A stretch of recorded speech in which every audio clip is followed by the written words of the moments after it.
Hello. So, tonight I will be playing Disco Elysium. So, if you didn't know, there was recently a new patch for this game. A big one called The Final Cut. And what this does is it not only adds a bunch of quests, but it also implements full voice acting. So pretty much everything except the flavor text descriptions has voice acting now. So that's pretty good, and one of the benefits of that is that now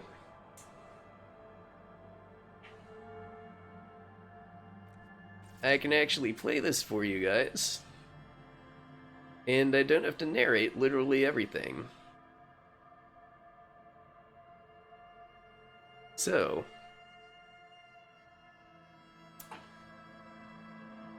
I'm going to activate the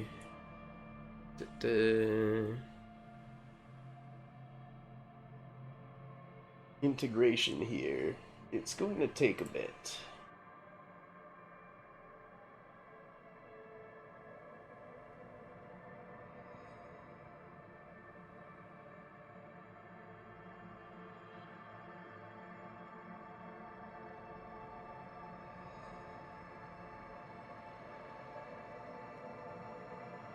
Right, so that should have activated the integration.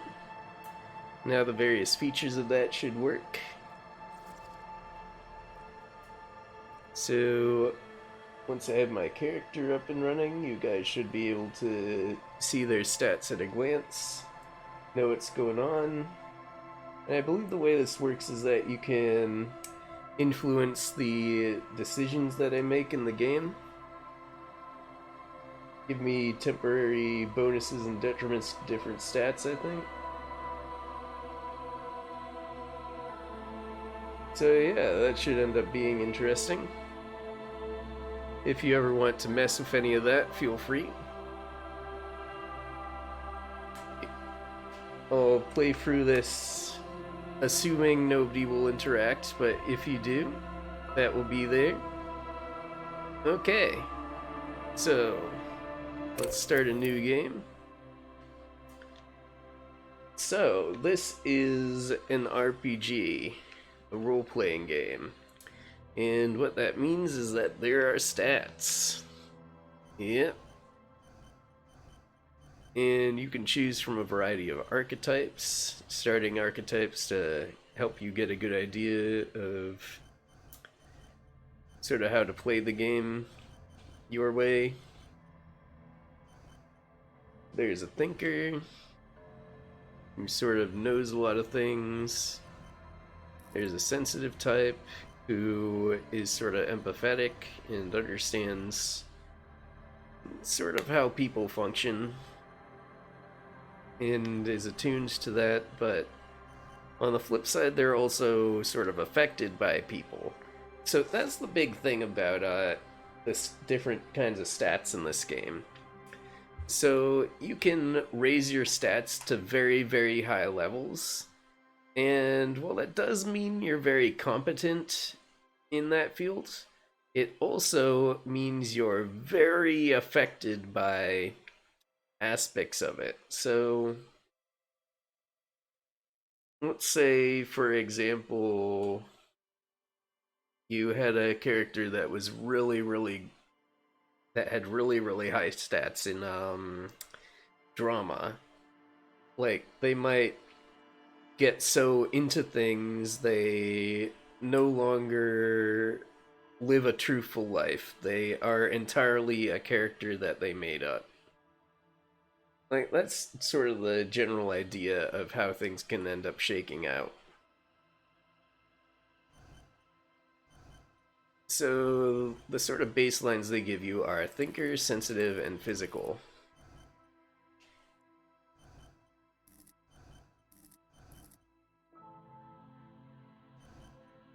So we are gonna try to create our own. So, what do we want here?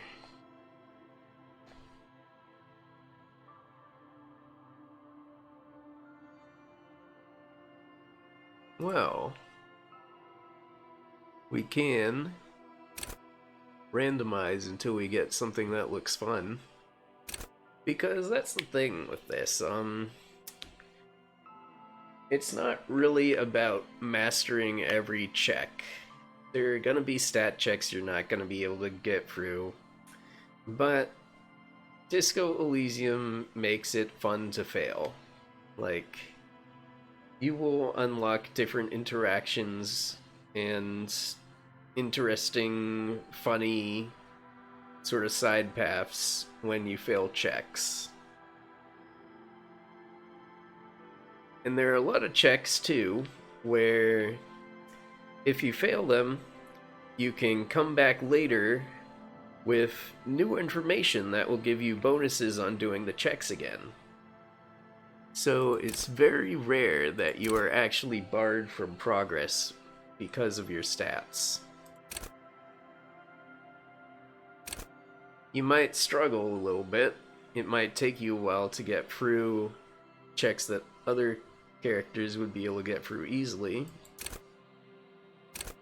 But you're never really stuck.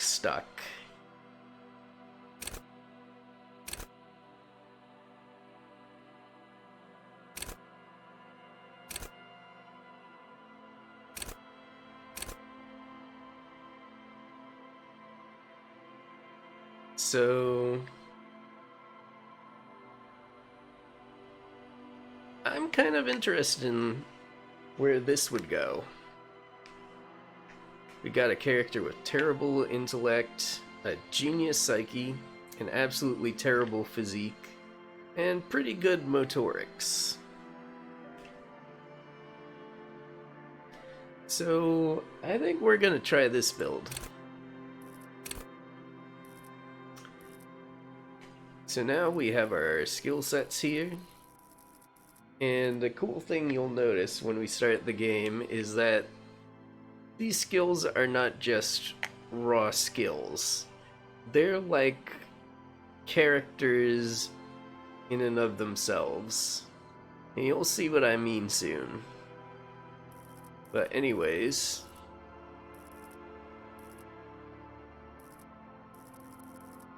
we're going to define a signature skill for ourselves. And while we're doing that, we can sort of have a look at what the skills do. So we've got logic, and the description for that is wield raw intellectual power, deduce the world. So that's basically what you'd think. It's your character's ability to logically reason. Then you have encyclopedia, call upon all your knowledge, produce fascinating trivia. And that's just sort of how much your character knows. How much they sort of have rote knowledge of. And they can recall it using this skill. Rhetoric is the art of persuasion. It basically functions very similarly to how any persuade skill in an RPG works.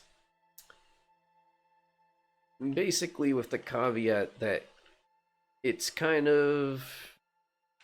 you're kind of acting like a debate club member. Like, you're not necessarily going to be likable just because you can make a good argument, if that makes sense. So drama is the ability to play the actor, lie, and detect lies. Conceptualization is your ability to understand creativity and see art in the world. So basically, how well you can understand abstractions and create them for yourself. visual calculus is the sort of quintessential detective ability. It's the ability to Sherlock-like be able to look at a scene and reconstruct what happened. So volition is... Okay, I should explain. You have your physical health and your morale health. And if either of those reaches 0, it's a game over. So volition is part of your sort of morale health. It defines how much of it you have to work with, and how easily you can get through situations that kind of test your morale, if that makes sense. So then we have Inland Empire, punches and gut feelings, dreams and waking life. So a lot of these are kind of abstract skills, like this one is very much sort of the idea of drawing on imagination. Sort of a collective consciousness deal. So empathy is sort of what you'd think. It's the ability to understand others through sort of mirroring what they feel. And this can backfire. If somebody feels really bad and you have high empathy, you can end up feeling really bad. Authority is pretty much what you'd think. It's the equivalent of an intimidate skill in other RPGs. And it sort of defines your ability to take charge in a situation, for good or for ill. Spirit Decor. So if you didn't know, your main character in this game is a cop. They do cop things, and Spirit Decor sort of represents tapping into sort of the cop culture, I guess you could say. The cop culture and history. So suggestion is sort of little similar to rhetoric, but in a more emotional way. Like, this is the ability to get people emotionally involved in what you're saying by charming them, controlling them, etc. So endurance improves your physique, increases your physical health, and your ability to deal with situations that test it. Pain threshold is your ability to shrug off things that might be very painful. Hello, Seahorse. How are you doing?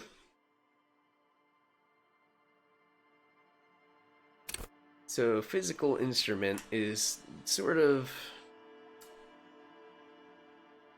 It's sort of what you have to work with in the muscle departments. Like how much you can flex your muscles, so to speak. Electrochemistry sort of defines how you deal with drugs and similar mind-altering, body-altering chemicals.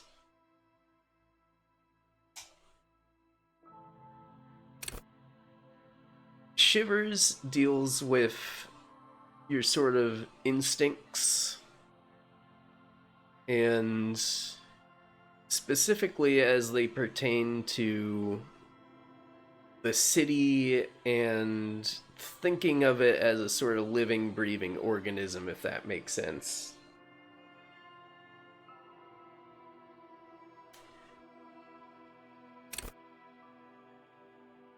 So half-light is sort of your ability to assert yourself and threaten others.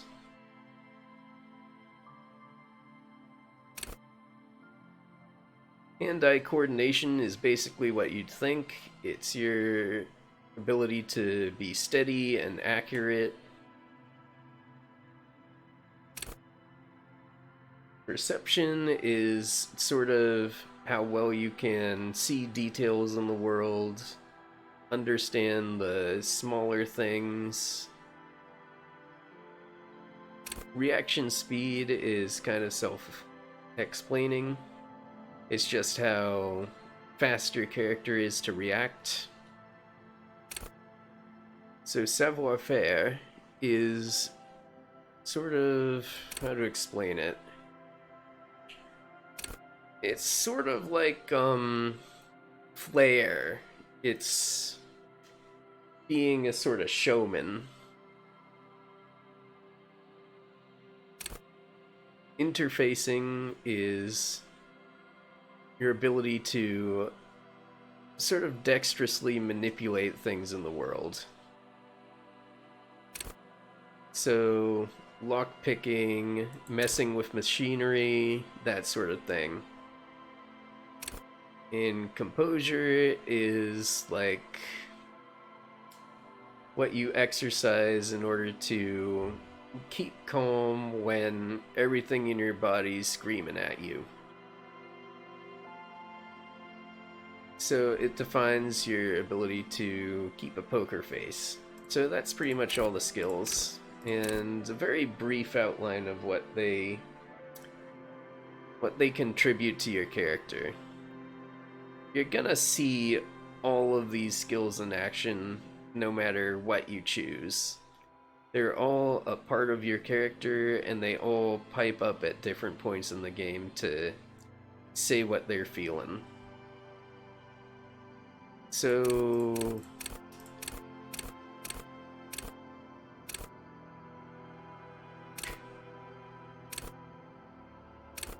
for this character we're making in this game,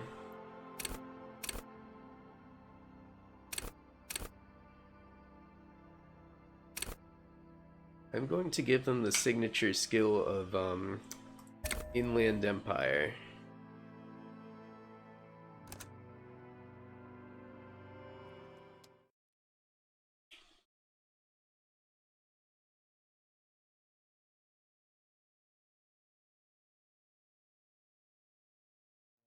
Now, go into the game.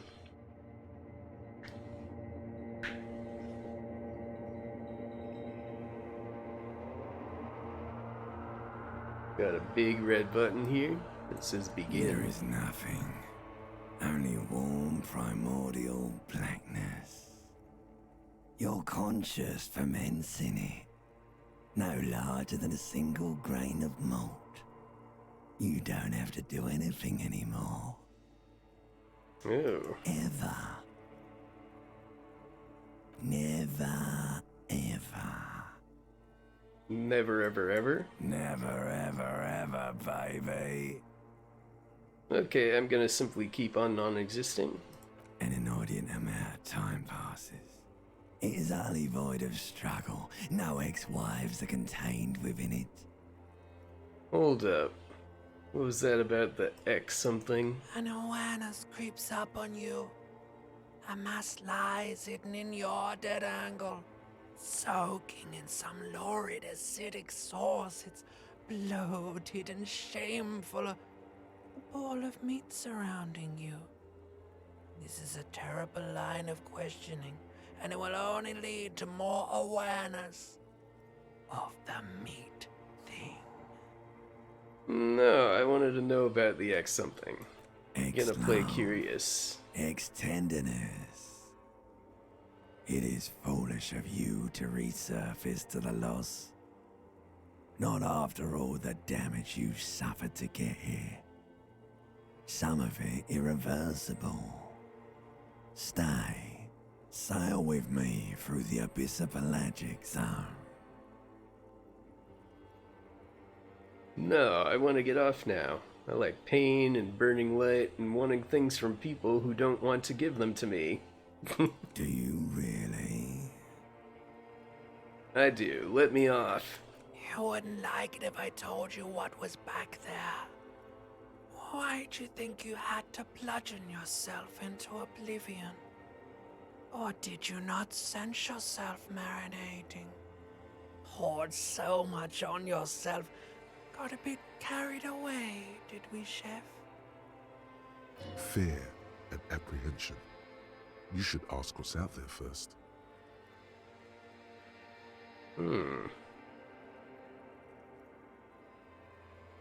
Wait, I did this to myself?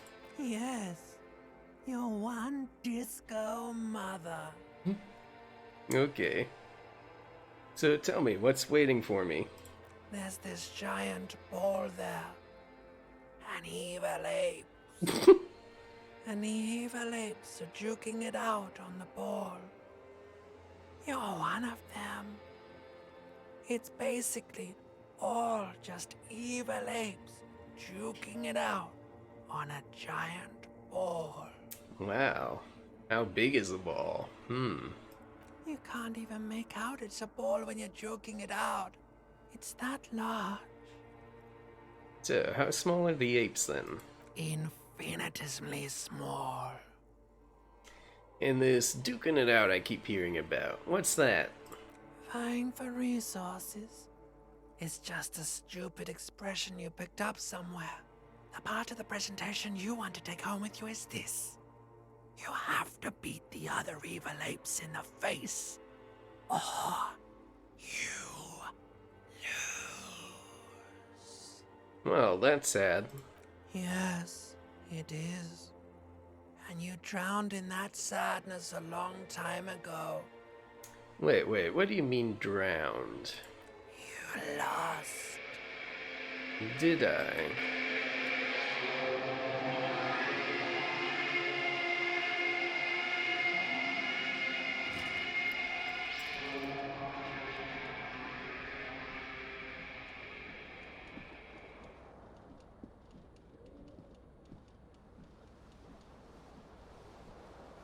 Your key. I just want to check my options quick. Okay, so I did activate that. Good. Okay, first things first. Look around here. This magnum-sized bottle of Commodore Red is empty. What's there? Empty cassette case. Looks like someone tore out the tape while a song was playing. When we press tab, we get a nice highlight. This reel-to-reel tape player is still on, rolling empty. Okay, first things first, let's get our pants on. There we go. You hear a jingle. Keys are clinking in the pocket of your flare-cut pants. Oh, keys, let's fish them out. It says, whirling in rags, on the aluminium keyring. There is a single key on the ring. The number 1 is etched on it. It should open the door. Okay. There's something on this fan. This fan has 2 chain pull switches. One ends in a tiny fan, the other in a light bulb. A truly horrific necktie has somehow attached itself to one of the blades. Or has it been consigned there as punishment? You feel as though this creature is your friend and wants to reattach itself to your neck so that you may continue your adventures together in this strange world. Let's try and grab it. We got pretty even odds here.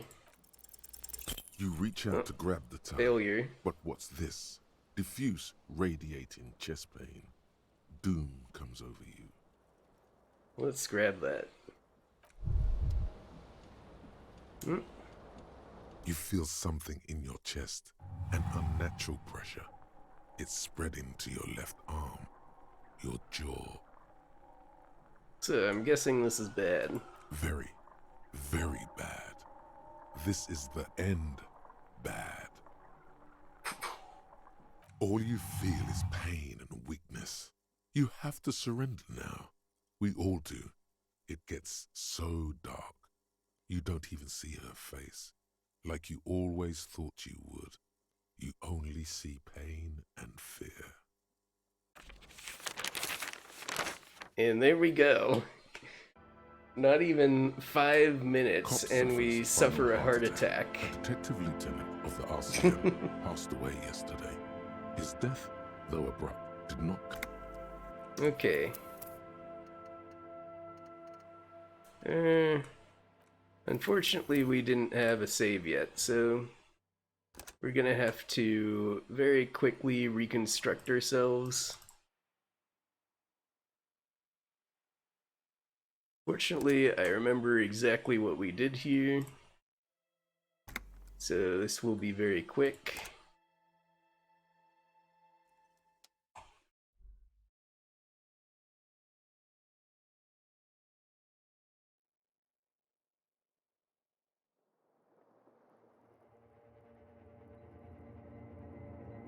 And we can get through this introductory dialogue nice and There is fast.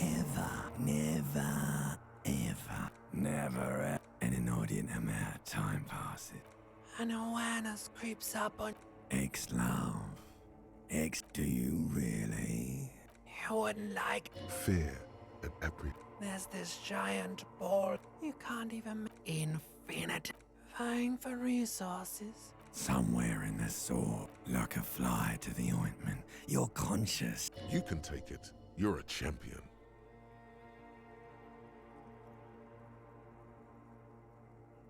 The stench of liquor rises from your mouth, and with it, a fiery streak penetrates. Okay.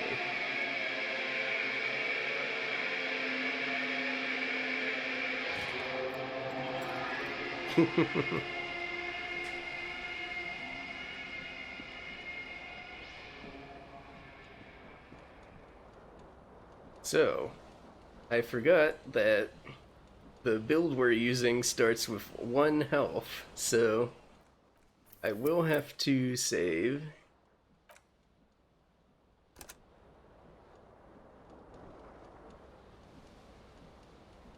Okay, great. Let's take our pants again. You hear a jingle. It says, Get these keys.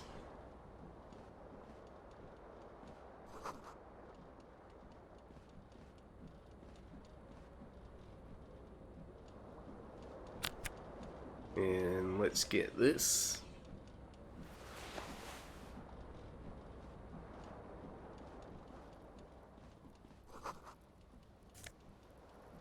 We'll take that tape.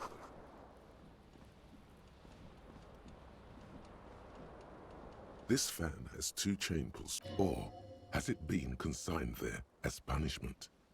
You feel as though So this we creature could try is that your again, friend, but and for now wants we'll to just reattach itself to your neck, so that you may continue your adventures together in this strange world. The blades come squeaking to a halt. It should be we'll easier just to pull on the reach fan time. first. And this sort of is a good introduction to a major feature of the game. So you can perform actions that make the various checks in the game easier to do. So as you can see, this check here went from even odds to high odds. We're almost guaranteed to succeed now. Let's try that. You reach out to grab the time, but what's this? Diffuse rate. You feel something in your chest, an unnatural pressure. It's spreading to your left arm. Yeah.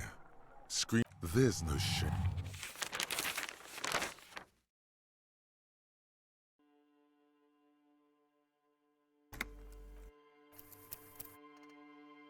Okay.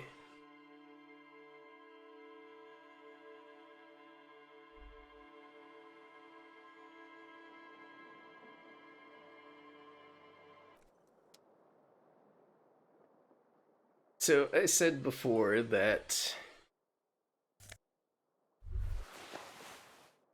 You hear you it. don't It says, really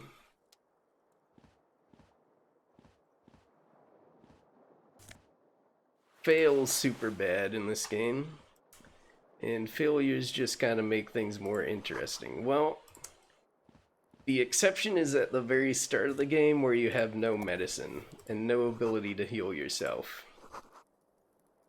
And if you have a build like mine that is not very sturdy in either physical or morale health, you're gonna die a lot.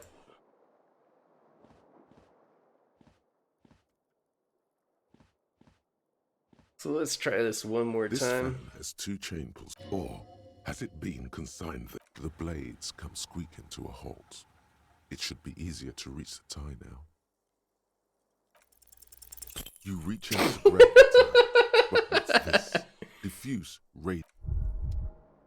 You feel something in your chest, an unnatural pressure. It's Yeah, spreading right? to your left arm. It's just happening to Your make jaw. things funnier. Yeah, there's no. So we're gonna let that pass. And this time we're just gonna leave the tie be.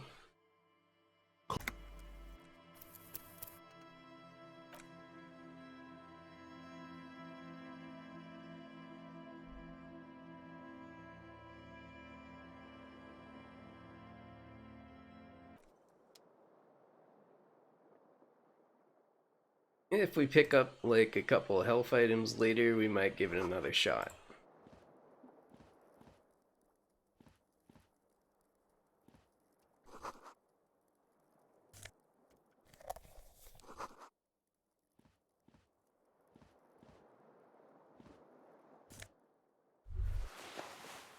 You hear it. It says,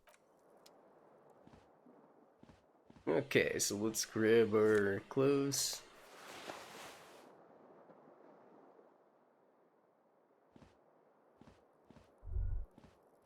We can check out a couple things in here.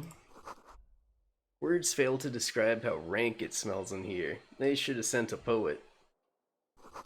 You see bottles in the bathtub, wine, beer, and sweet liqueurs. Oh. And there's our shirt. We have a reasonable facsimile of an outfit now.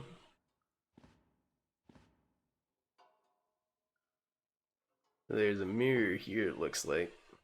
a mirror hangs above a bent and broken sink. So I'm In a kind of fierce playing it discharge off of like I masculine haven't played energy, this before, but I someone has have. ripped half the faucet off.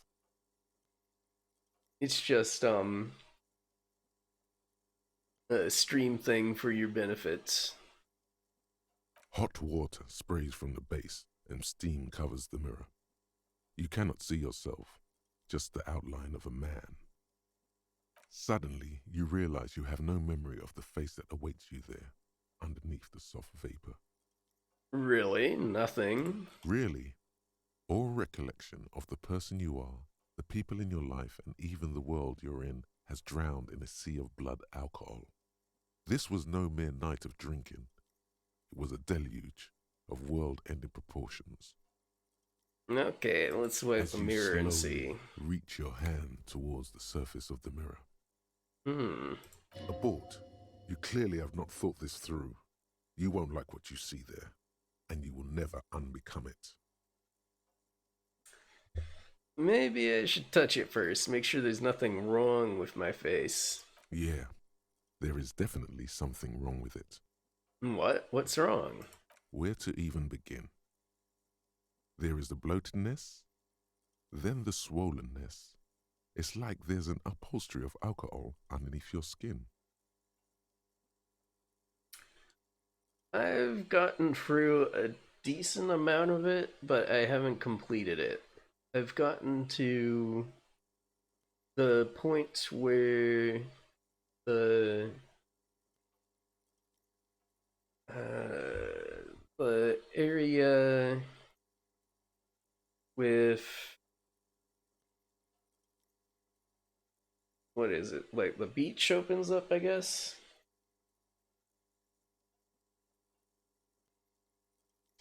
Yeah, I'm not gonna say spoilers. Bet you are. Your nose feels like a small balloon in the middle of your face. It hurts when you honk it. It doesn't appear to be a particularly tiny nose either. Not with all the drinks it's absorbed for you. It's not. It's swollen and snail-like, wriggling between your fingers. Okay, okay, let's wipe that mirror. Behold. Behold! Ugh! Absolutely disgusting. You have no idea who this thing is, do you? Of course I do. It's a superstar. I think I'm a superstar. It appears you're also dead. There's clearly rigor mortis on your face. Oh wait, is that an expression? Are you trying to make an expression with that face? Why?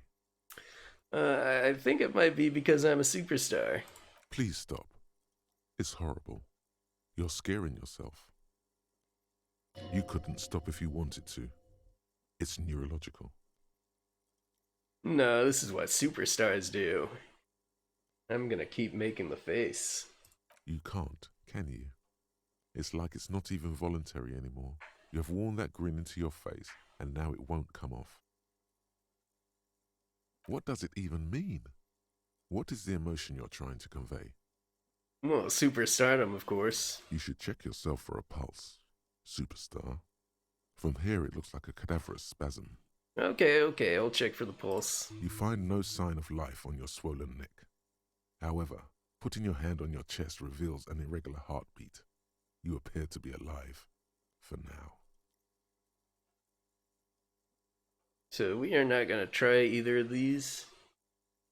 We will just let things be.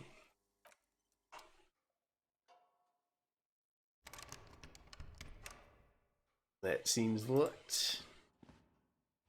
There's one other thing out here. Yeah, this.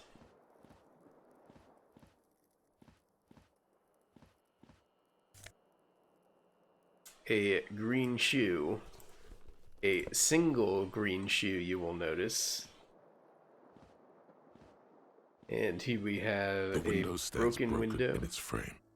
Cold wind blows in.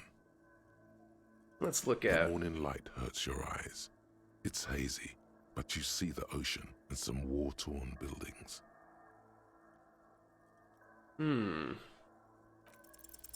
What do you mean, assess the damage? How would you do that? What are you even trying to do? Looks like our stat there isn't good enough to do that. Or at least we filled the roll on it. Okay, we're in barely good enough shape to head out. Okay, we're feeling a little bit better now. Calendar says it's March. The year is 51. Hello, officer. Hello. The young woman raises a cigarette to her lips. Her eyes are brown and her face is speckled with birthmarks. She can't be more than 28. Officer, am I military personnel? No. There's only one solution to this. You're a businessman. Wait, I know. I'm a businessman. Chief Executive Officer. Right. The young woman shakes her head slowly. Okay, okay. Chief Technical Officer? No. You're a police officer, sir. You're shitting me. I'm not. Unless you've been shitting us all this time. All this time? You've been here for 3 days. On official police business, no less. And what business is that? I couldn't say. In truth, so far, mostly drinking. So, we've got even odds on this check. And it seems like it would be funny either way, so I'm gonna do it. Try the expression on her. Let her know you want her physically. Try the expression. Come on, why are you still doing this? I'm at death's door, bloated, a goner, and still, Does the longing ever stop? Alcohol raises testosterone levels, especially in men. The levels remain elevated after inebriation ends and the pain begins. You seek comfort. It's only natural. She puts out her cigarette.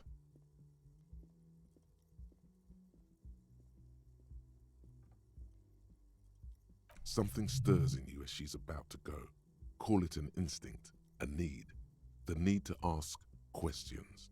It's like you've said the words a million times before. She looks back at you, a light glinting off her eyes. Certainly am or was a cop. Before you go, I have some questions for you. Yes? What is this place? Where am I? You're in a hostel, sir. No, where are we? Where in the world? We are in Revachol. Should that mean something to me? You sure look like you're from Revachol. Revachol parties. Tell me, is it 51 now? It's 51. What The century? current century? And that's what? What number? Centuries don't have numbers, they have names. And this is the current one. How many centuries have there been then? Civilization has existed for 8,000 years, sir. What's so funny? You're right. There is nothing funny about civilization. She hates civilization. She feels betrayed by it. Your room is almost next to mine. Did you hear anything last night? There was the usual ruckus. Loud disco music. Did I have any visitors? I couldn't say. It's impossible to hear people speaking from over here. Loud disco music. Oh, yes. Various artists. Ostentatious orchestration prime among them. Oh, were huge where I come from. I was very young then, of course. Like 7. Life gets hard, but we go on. Yeah, we go on all right. I don't know about that. At around 2 o'clock, the disco stopped, and there was a change of pace. So what happened? A slow, sad song started playing, like organ music on repeat. That went on for quite a while. Some of the time, you were yelling along to it. Was I singing this? Yes, there was a church in there, a really small church, like the smallest, saddest church in the whole world. It was about that. And also, What else?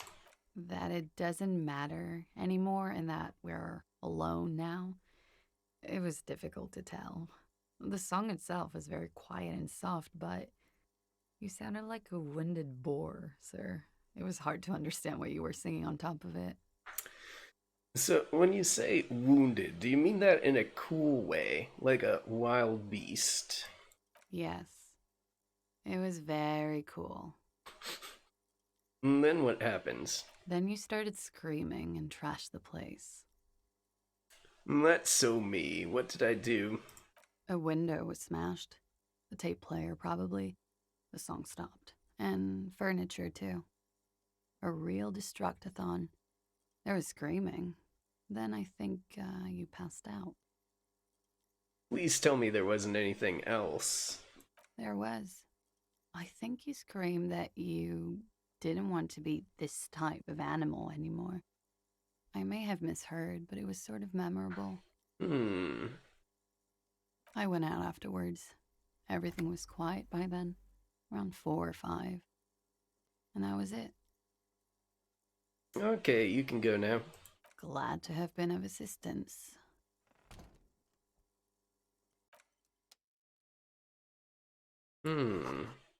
Looks like she left a long stub in the ashtray and is still smoking.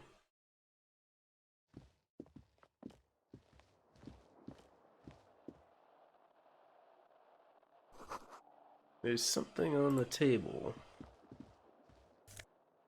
Money.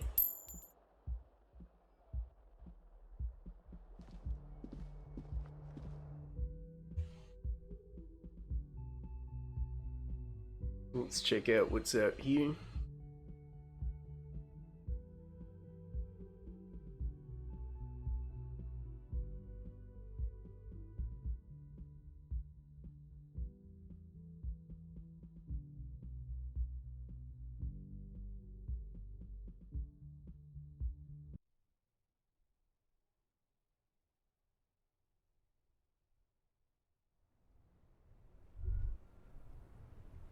Okay, so this seems to be a balcony. Oh, the sea makes you dizzy.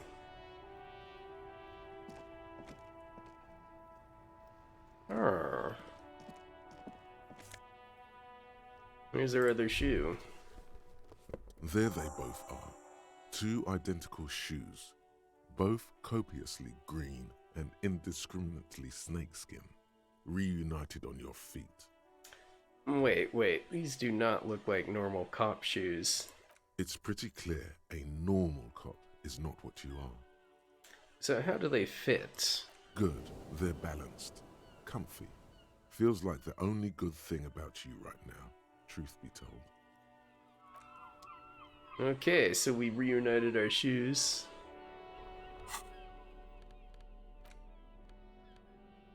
So we've got our empty cassette case here.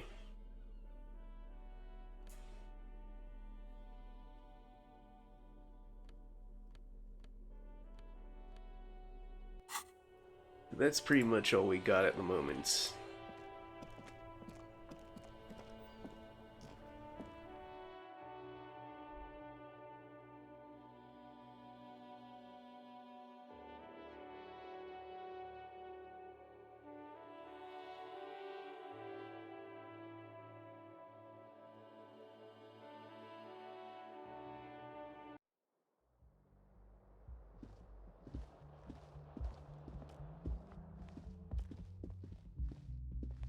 Anyone here?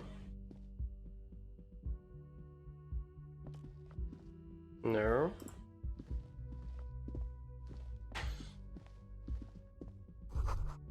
This is the weekend edition of the satirical newspaper, Trompe le Monde.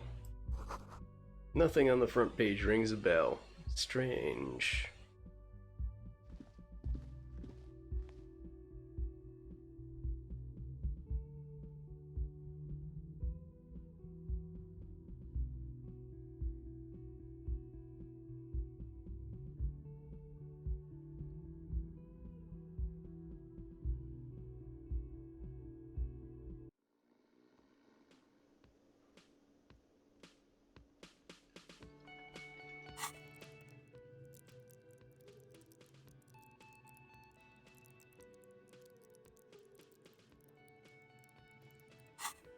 Okay.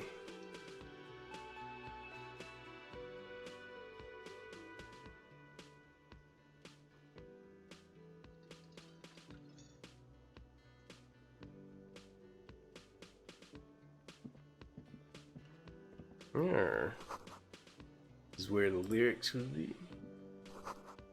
Big old karaoke mic just waiting for someone to sing into it. The speaker is connected to the radio.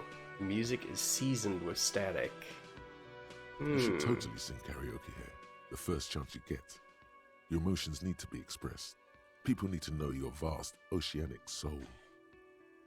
My soul is immense. Utterly. And it needs to be heard. Through a PA system. Through a PA system, of course. By other people. This goes well with a theory I'm developing, that I'm a down-on-my-luck superstar person.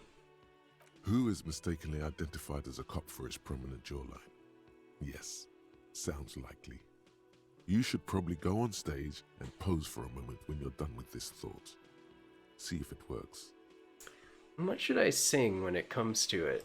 You should sing the sad small church song from that tape you found. Thought it was obvious. Of course, they'll really get a gauge of my soul with that one. Serves them right. Wipe that smirk off their face with your sad, tragic, small church song. Who's laughing now? No one. You would need another copy of the tape first, though. The one upstairs is destroyed. Alright.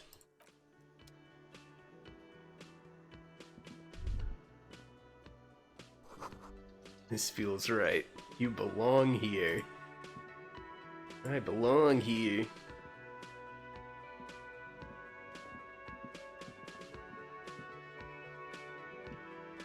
Hello. A man in his late 20s stands behind the counter, inspecting a stuffed seabird. As you approach, he gives you a sideways glance, then looks down again. That was disdain in his eyes. Even now he is purposely ignoring you. Looks like he's not a fan. I sense you're not a fan of mine. Oh no, you're a hero. A real hero cop. You're being sarcastic. Am I? Or did you ride in, take the body down, solve the murder, and not trash my hostel room? I'm guessing I didn't do any of those things. You're right, you didn't, and it's only taken you 3 days not to. So, what have I been doing all that time? Have you seen me around? No, I haven't seen you around. I'm not always here. He looks down again and keeps plucking at the bird. Look at the stuffed bird. A competent work of taxidermy. The white and brown seabird lies among piles of coasters and drying mugs. One of its wings broken. The man is trying to mend it. Looks like the bird was ripped off the shield that was used to mount it, most likely on a wall. A small engraved steel tag says, "The Great Skua, Ste Koari's Skua." Something about it makes you feel bitter. That's the Great Skua, right? Look, your buddy is over there. Hmm. Why don't you go and talk to him, okay?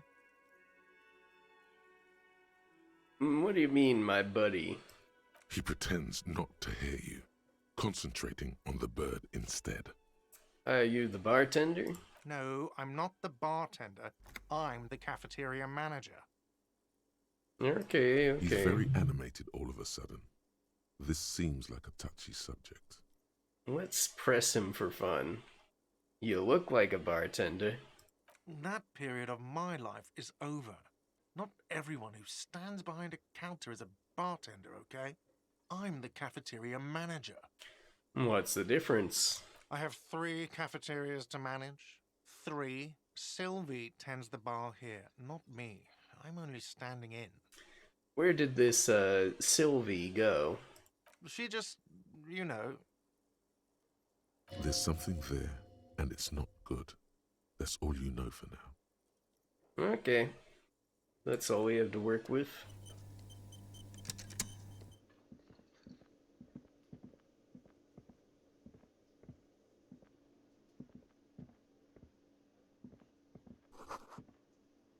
Inside, you catch a glimpse of Union paraphernalia, a strike posters, some red pennants.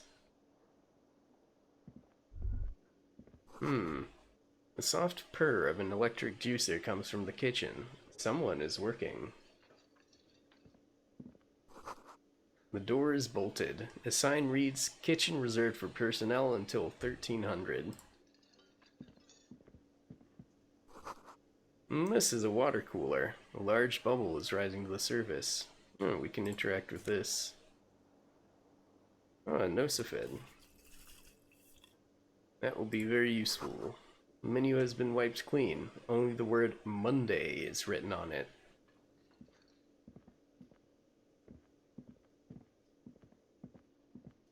The sign reads, "Mess hall reserved for Union members. Doors open 1600. Hello, lady. Hello, sweetie. You shouldn't keep your colleague waiting. Okay. Let's talk. A bespectacled man in an orange bomber jacket is tapping his foot on the floor. Looks like he's waiting for someone. You. As you approach, he narrows his eyes and extends his hand in greeting. If an assault were launched on this building right now, if the windows came crashing down and the whole world descended upon you, this man would hurl himself in death's way to save you. You are sure of this, but why? On the sleeve of his bomber jacket, as well as on its back, are the same enigmatic white rectangles as on your blazer. Hold on, who is he to me? He is your half-brother. Shake his hand. Hello, I'm Kim Kitsuragi, Lieutenant, Precinct 57. You must be from the 41st. You realize he's waiting for your name. This is your chance to come up with a really good name for yourself. Get creative. Conceptualize. Okay. Let's invent a name for ourselves. Concentration makes you squint your eyes. Your name should be deep gold and orange, like a forest fire looming on the horizon, but mixed with the stench of liquor rising from your breath. You're 2 steps closer to it, but there are still many to go. Say nothing. It looks like we had a little scheduling error on Sunday. Saturday too, actually. Have you had time to talk to the manager here? You mean him? Yeah, just talk to him. If you don't mind, we should talk to him again. Ask him for a rundown of the area. Now that I'm here as well. I understand the scene is out back, right? It also wouldn't hurt to assure him the police are finally here. In full force, I mean. Have you mapped out the initial interviews? Yes, the police. I'm aware I'm a policeman. Right. And the interviews? What interviews? At the 57th, we like to prepare an initial list of persons of interest, and then just skim the surface. Prepare the field, get to know the players. You don't do that? Maybe it's not an inter-district practice. Let's be honest, I haven't. Okay, we'll have time for that after we take a look at the coroner's case. Have you removed the dead body from the tree? Dead body? Mm-hmm. No. So, the body is still in the tree. This is the first time you detect a weariness in the lieutenant's voice. It is obvious he would have preferred for the body to no longer be in the tree. Where it has been hanging for 7 days straight. We should go there as soon as we are done talking to the owner. How can you be so sure I'm from the police? I was sent here to meet a detective from Precinct 41. You have the insignia of the Citizens Militia on your sleeve and on your back. I suppose you could be impersonating him. You could have gotten the insignia from the black market or forged it. But for now, I'm going to set those possibilities aside. I'm not from the Inspectorate General. You said insignia. These white rectangles, you mean? Yes, But they're just white rectangles. they are not just white rectangles. They bear a halogen watermark with the letters RCM and a pattern resembling the street grid of Revachol West. I would ask you to step into the headlights of my motor carriage, but again, it's none of my concern. I just need you to do your job. But shouldn't I have a badge or something? You mean you don't have a badge? It was not on me when I woke up.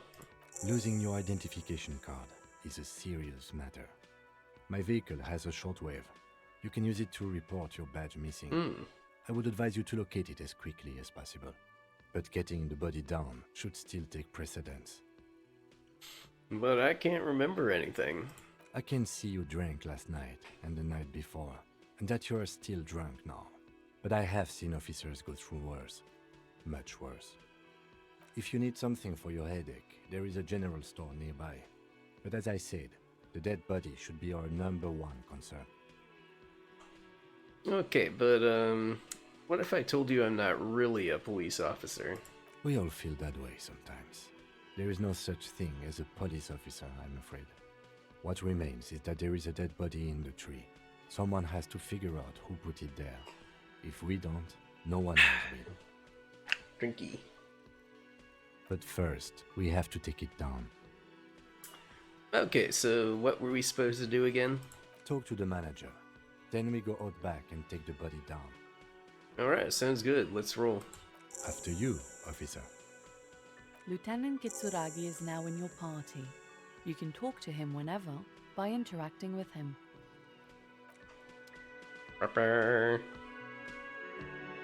Okay, now let's talk to you. Hello again, sweetie. I see you've met up with your colleague.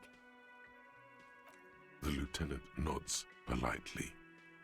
Wait, who's Sweetie? Who's Sweetie? Why, you are, officer. Maybe I am.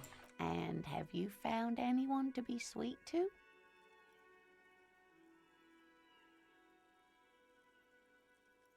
I don't know. Wink, maybe I have. You rascal. I'm too old for you, and too married besides. Your advances haven't thrown her off one bit. In another place and time, she would have probably welcomed your attention.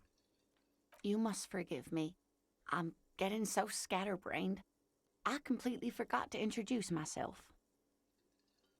I'm Lena. My husband Morel and I are staying with our friend Gary just down the street, but I come here for tea when they're away. Her eyes glitter over the rims of her glasses as she looks up smiling. This Lena is wacky enough for the motley crew. Hire her on the spot. How'd you like to roll with me? Whatever do you mean? I want you to be my wheelchaired partner in fighting crime, ridding backyards of corpses, catching sequence killers.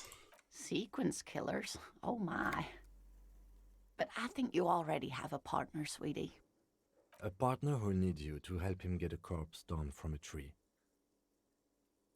I know, but there are also side mysteries, sequence killers, and forays into the paranatural. I can assure you with absolute certainty, there are no sequence killings taking place in Martinez. Now, gentlemen, no need to squabble. I wouldn't be of much use to you anyway, sweetie. Why? Free heads are better than two. Thank you, but Martinez isn't the most wheelchair-accessible place, you see. I'd slow you down. Perhaps another time. I don't know if you've noticed, but I don't know where I am or what I'm doing or anything. Yes, officer. You look rather dazed. Like a stunned fox. But surely things can't be that bad. Her eyes follow your movements with some concern. She won't judge you, no matter what you say. I drank so hard I forgot literally everything. Oh my. You know where we are, right? Whirling in Rags cafeteria, it was on my keys. That's right. And where is the Whirling in Rags cafeteria itself located? In Revachol? Yes, indeed. We are in the fine city of Revachol. Honestly, I don't know diddly squat about Revachol. What kind of place is this? How would I even begin to tell you? Revachol is the most beautiful city in the world.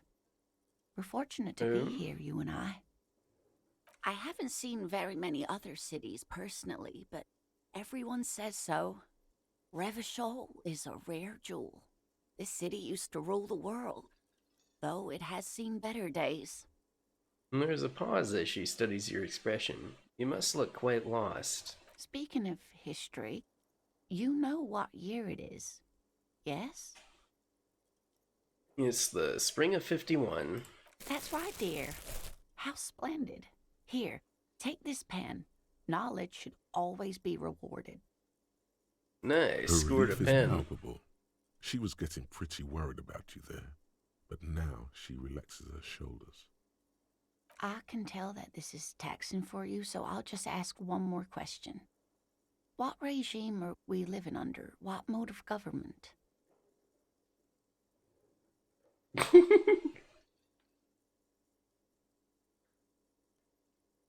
I'd like to think it's the dictatorship of the proletariat, but something tells me it's not. Oh, sweetie. It's really not. There used to be people who thought that way. other people who wanted those things, but they all went extinct. Oh. Revachol is a zone of control led by an alliance of foreign powers called the Coalition. We have almost no government of our own, and certainly no dictatorship of the proletariat. If there's no government, how come there are cops? Oh dear. And you were doing so well. There aren't any cops in Revachol, not in the traditional sense. The status of law enforcement has been a complicated matter since the revolution. But we should stop for today, sweetie. You look like you need a break. Besides, I'm not the best person to explain the big things to anyone. So, how did I do? You were doing quite well up until the end there. It does look like you're having trouble remembering things. History and places. Remembering reality in a word. It's very odd. A sigh. The lieutenant buries his nose in his notebook. But maybe a fresh set of eyes is what the world needs. And while I'm no doctor, such bouts of amnesia are often temporary, so I wouldn't worry too much. She means this sincerely. Worrying won't do you any good. So, who could tell me more? Someone more educated in sweeping matters. Maybe you should ask. She turns to the lieutenant. No, I'm not an encyclopedia. I won't be a guide either. I'm a detective. Of course. Then I don't know. Someone rich, maybe? Wealthy people are educated. Though I don't know where you would find a wealthy person in Martinez. That's a good point. This doesn't look like Rich Central. I gotta get going now. Of course, dear. Good luck with your case. Thank you. This royal pinball machine is unplugged. Okay, let's go talk to the manager again. The man with the unimpressive beard notices you approaching. He drops the ledger he was holding and turns to the lieutenant. Mr. Gart, right? You run this place. Yes. I am Kim Kitsuragi from Precinct 57. This is an inter-district investigation, so joining me from Precinct 41... What is golden orange like a forest fire, but smells like liquor? Are you kidding me? No, man, help me out. What is golden orange and smells like liquor? It's you. It's obviously you. You smell like liquor. And you're orange. See? Everyone agrees it's your color scheme. We're on the right track with this name thing. Is this what you get when you call the police now? We've been waiting for a week here. Sir, I understand your concern, but we are here to do a job. And for us to do it, I need you to stay calm. Yeah. Yes, of course. For a moment, the cafeteria manager fidgets under the lieutenant's gaze. Then he gives in. I know it took us a while to arrive at the scene, but it also took you a while to call us.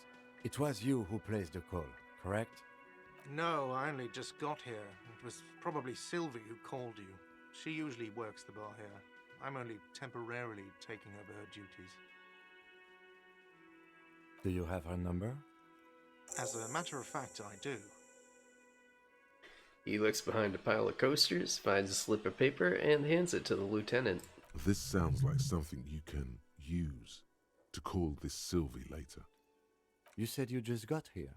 From where? Are you a local? What, of Martinez? No, I live in Jamrock. I only sometimes come here to keep an eye on the place. This is just one of the many, many cafeterias I manage. But you still know your way around, yes? In case we need directions. Yes, I know where some things are, but as I said, I don't live here. I just used to work here. And I'm not going to start working here again, if that's what you think. Oh? I didn't imply that. Detective. Who, me? Mm-hmm. I have everything. You? Oh, you mean do I have questions? Yes, yes. He means, do you have questions for me, like a police officer would? So, where exactly is the body? Behind this building, there's a courtyard. They hoisted him up on a tree there. And how do we get there then? That's easy. See that door there? First you exit through that. Then, to your right, you should see a big hole in the fence. A really big one. You can get to the courtyard through there. No need for the keys. The hole is big enough for the Franco-Nigerian cavalry to fit through. Does he want you to feel guilty of making that hole? It's implied in his voice. So, who killed him? I don't know who killed him. I'm not the police. That's your job. He doesn't know. He just said they hoisted him up on a tree. Who is this they? Before you said they hoisted him up on the tree, who did you mean by they? People are saying it was the union dock workers, that it was a lynching. Who exactly is saying that? The locals, customers, the people who eat here. A lot of dock workers eat here. Sylvie told me everyone knows the dock workers did it. Did the debarders themselves tell her this, or is it a rumor? I don't really know. You'll have to ask her. Why would the dock workers lynch this man? I would suppose it's because they have nothing better to do. You mean the strike? Yes, the strike. The man they hanged was a security guard for the harbour company, I hear. A mercenary. The unionistas probably thought they'd send a message. Did you kill him? What are you, crazy? Of course I didn't kill him. Just asking. Okay, I have another question. The lieutenant turns the page in the little notebook he's been scribbling in. Why did Sylvie go away? She went away because none of your business. This is the second time you've avoided the subject. Oh my God, what is your obsession with this Sylvie person? Get over it. Maybe it's he who's obsessed with this Sylvie person. Certainly sounds like it. Okay, that's all. Let's go. Not so fast. You owe me 130 real.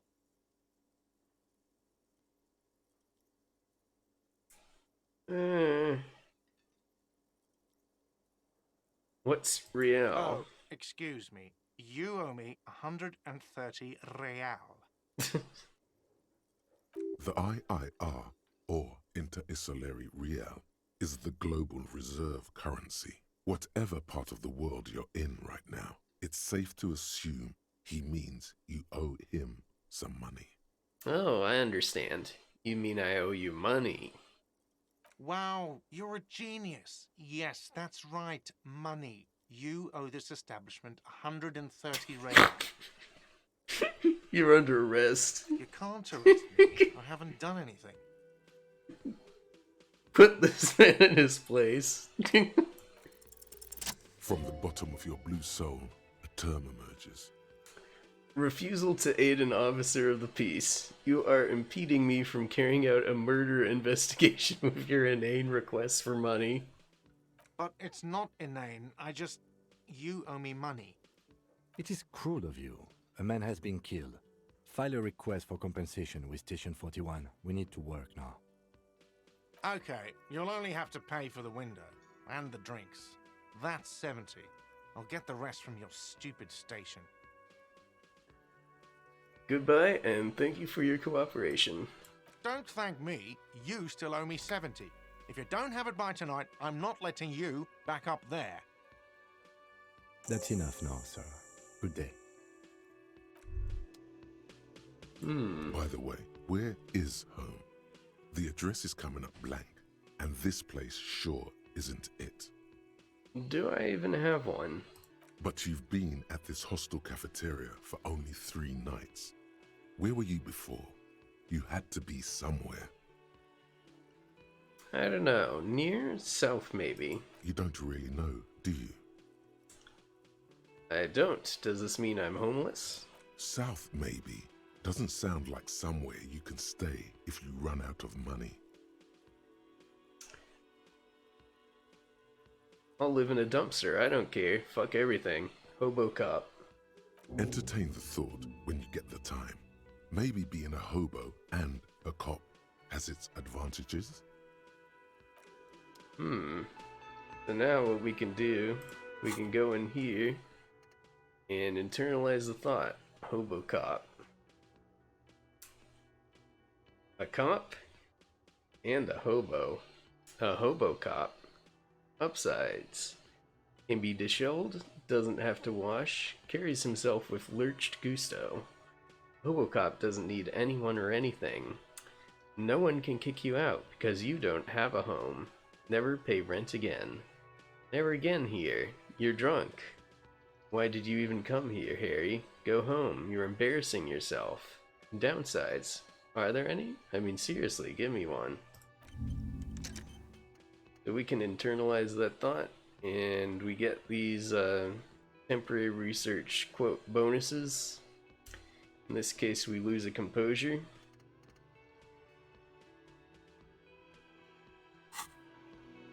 And then things change once you fully internalize the thought.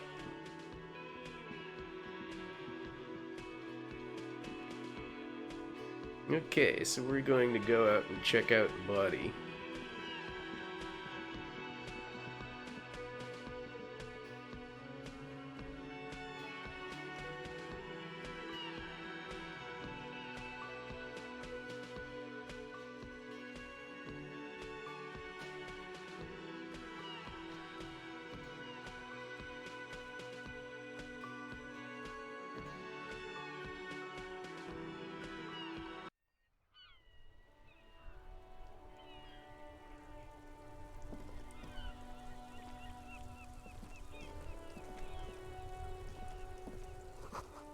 Heap of snow melts in this wheelbarrow.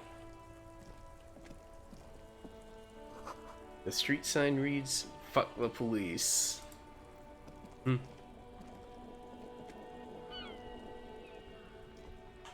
RCM in Martinez. What can I help you with? You sound surprised. We don't see a lot of police around here, that's all. I have some questions for you. Of course. What can I help you with? What is this fuck the police business? Excuse me? She's uncomfortable. Maybe you should drop this line of questioning. This street sign says fuck the police. Oh, well, I didn't write it there. I'm just sitting here. It's alright, I didn't mean to startle you. Okay. We need directions. Is the street signs messed up? Okay. What do you need? So, I'm looking for a dead body. Oh, that's right there, in the yard. She's relieved someone has come for it. Finally. Even all the way over here. There's a drop of death in the spring air. So where am I? What do you mean? I'm a bit disoriented. This is Revachol, right? Revachol. Yes, sir. District of Martinez. This intersection is called Roundabout North. He knows where we are. He just wants directions. What's up in the north? There's the pier, the Cape Side apartment buildings, some more tenements. Not a lot, really. What's in the east? The harbor gates. Some kind of commotion, I think. I don't follow the local politics. A fleet store, too. What's in the south? Some shops and a bridge. The canal bridge leads to the coast, but it's broken, I think. Some kind of accident, probably. So, what's on the other side of the canal? Just coast. There's a little fishing village there, and a fish market. But that got closed down ages ago. So, what's in the west? It's just water. No, actually, I think they call it the Martinez Inlet. There are some islands in the bay, but they're hard to reach. In the west is the miracle.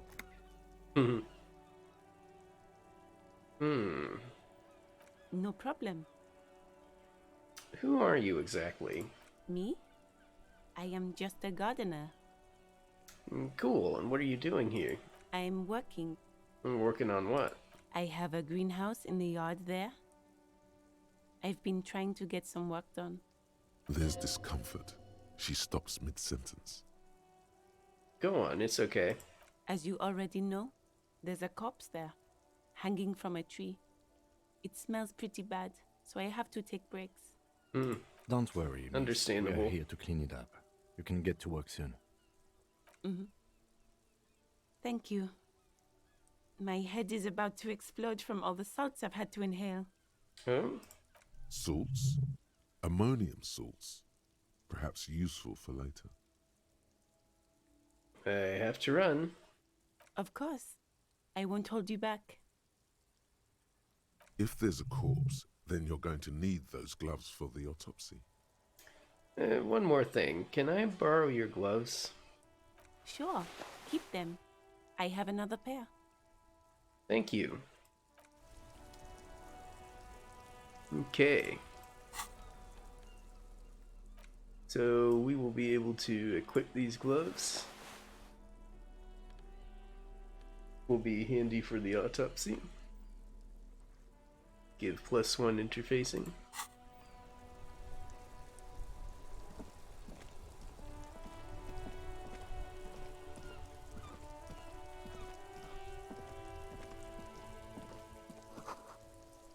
There are bottles inside. You could pick them up if you had a bag. Okay. That is a big hole. You see a set of tire tracks in the brown slush that covers the plaza mosaic. Why am I looking at this? Cop habit. You look at everything. What kind of vehicle drove through here? Hard to say. Your vision is blurred and you're having difficulty concentrating thanks to your relentless hangover. This is low, but let's give it a try. The tire tracks were left here by success. an unknown event that took place some days ago. It's a message, written in the language of burnt rubber. Some of that rubber stuck to the tiles right in front of the whirling in rags. This is point A. The driver started there. It was probably parked there. And then accelerated straight into the fence, left a hole big enough for the Franco-Nigerian cavalry, according to the cafeteria manager. Why that pang of guilt again? The hole in this fence doesn't look that huge. The hole is not that impressive. He was exaggerating. People blame cops for everything that goes wrong in the world. This has nothing to do with you. As a matter of fact, you don't even know why you stopped here. You would never drive recklessly like this, and you don't have a car. Okay, what happened next? The driver proceeded to back out of the yard, barely stopping before hitting the adjacent building. Before heading south. Must have been in a hurry.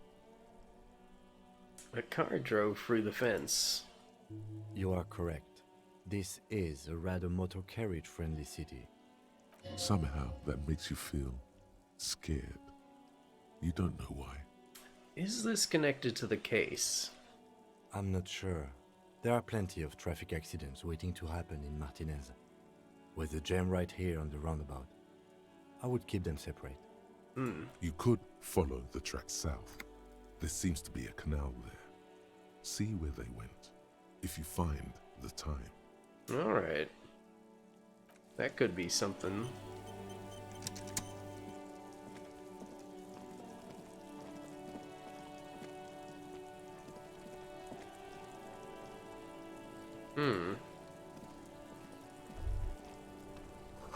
Smells like spoiled meat and curdled daily. A human being decomposes. Well, there's our body. There's a kid throwing stuff at it. Hey, you gonna stop? Kuno's got this.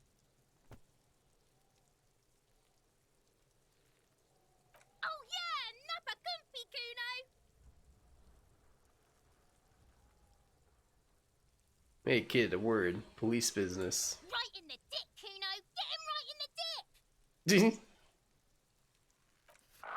Love it in the dick.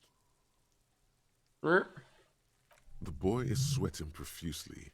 His eyes are like two black holes and his jaw is twitching as if trying to break free from the empire of his body. Stop using slurs at my crime scene. That's not how we do it. Can't talk, pig. Shit's coming up strong. Throwing rocks. Shit coming up strong. That sounds good. Joyous.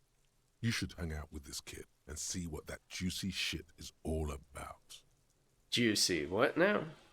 I mean drugs. The kid's on drugs. Oh. Yeah, Kuno, ride the lightning, Kuno! Kuno's riding at sea. The rake, Kuno! You should throw the rake at him, Kuno! The fuck does Kuno know what a rake is? Kuno's not a gardener.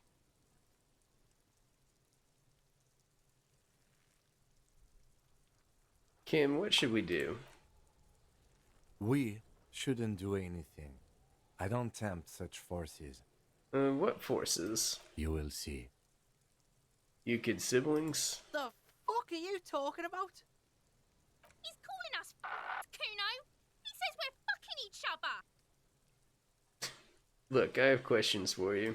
Alright, entertain the Kuno. Show me what you got. What you got there? What you got, huh? Show me what you got. The kid moves his hands like a basketball player dribbling fast. The body. What do you know about it? Shitload, pig. What's your question? Don't tell the pig shit, Kuno! This is where you quickly ask him questions. Real cop questions. Like a cop. Do you know who he was? Kuno's fuck imp. Kuno uses the fuck imp for target practice. He could have just said he doesn't know. You could have just said you don't know. Kuno knows shit. Kuno's not a snitch. That's all. Trying to make Kuno sing into the popo phone. You know how it got up there? Probably climbed. Kuno was busy down the road when that shit went down. So you didn't see it happening? You heard Kuno. Kuno wasn't even in Martinez. Kuno wasn't in Revachol. Kuno wasn't regional. Oh, okay. Where'd you go then? I don't know. Some fucking Mesk or I don't know. Some other place. Night City. Kuno was in fucking Night City. Where is Night City? Kuno gives this info out on a need-to-know basis, and you don't need to know. Kuno didn't smoke the gimp, if that's what you meant. Have you seen anyone suspicious around? Just a couple of pigs sniffing around in the dirt. That seems pretty fucking suspicious to Kuno. Yeah, you tell the faggoty, Kuno! More on this later. Right now, let's talk about You're something testing else. Kuno's patience here. Get lost, About the crime scene. You kids often play in this yard? Right, pig? This is where Kuno plays with his little wooden choo-choo. What do you want with it? I might have questions later. For now, let's talk about something else. Yeah, whatever. Kuno doesn't give a shit. I gotta ask, who is Kuno? Kuno's Kuno, pig? So you refer to yourself in the third person? The fuck are you calling a third person? Kuno's the fucking first person? He looks slightly confused, but proud he came up with that retort. But right as he's getting distracted, you hear a malevolent hiss from behind the fence. Watch out, Kuno! He's trying to fiddle you! He's gonna put his hands on you! Help! Pig's got Kuno! Help! Rape! Help! He's got the Kuno, help! Everyone can hear. You need to get the hell out of here before. Calm down. Anyone watching can see you're doing nothing. Just keep it professional. Just answer the questions. Help! He's digging his dick out! Escalate, Kuno! His dick is out! You're afraid! Pigs in here, Kuno! Somebody, please!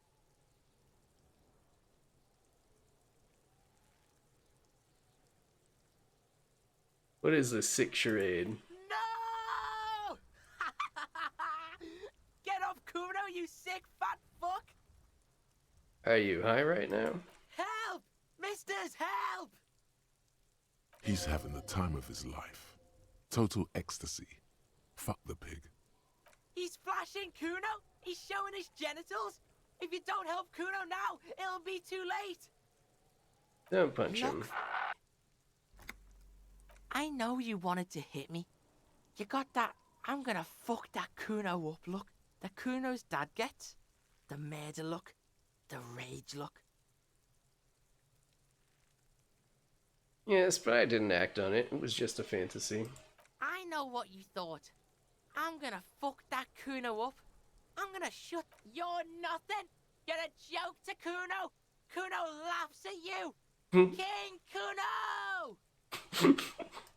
The whole charade was about establishing dominance over you. You backing up means he's succeeded. Kuno turned you into his prison, bitch. You're gonna be in this shit with Kuno. No, you're not. We can just leave. Bitch, you're gonna be in this shit with Kuno forever. Okay, Kuno is kind to his bitch. Ask your questions, but remember, this changes shit. Okay. Click, click, click, click. We'll figure out what's going on with this kid. He's on your crime scene, bossing you around. And he's been here for some time too. This is where he hangs out. You have to get more out of him. He could be useful. Hey, Kuno, think you can turn the Kuno down for a moment? Let's talk like normal people. Trying to fuck at the Kuno. Trying to fuck at me. Trying to fuck. Kuno only gets higher. It's faster, faster, faster. Can't take the Kuno. Stay out of the reactor. Kuno gonna fuck you up. Up, up, up.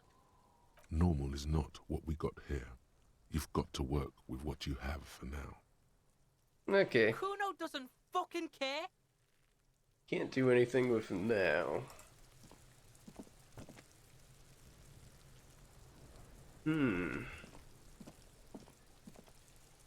There are several footprints in the mud, left by work boots.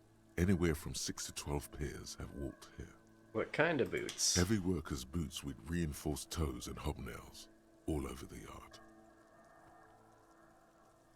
Let's get an exact count.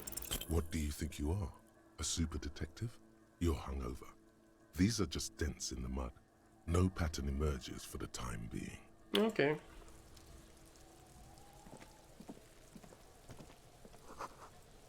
This kid's ladder is rickety but still climbable.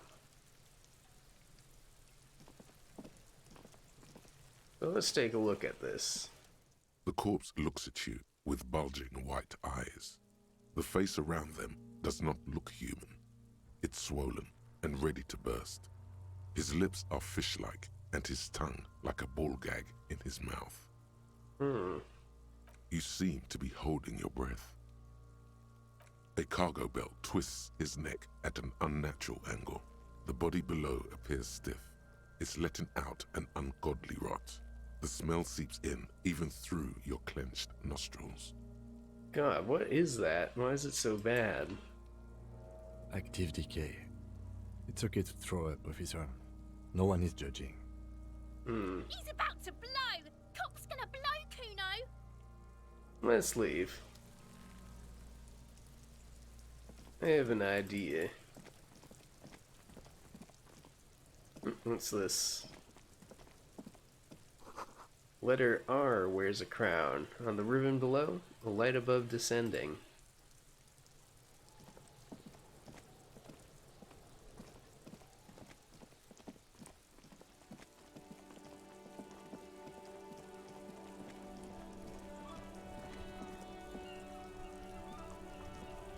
Hello again, officer.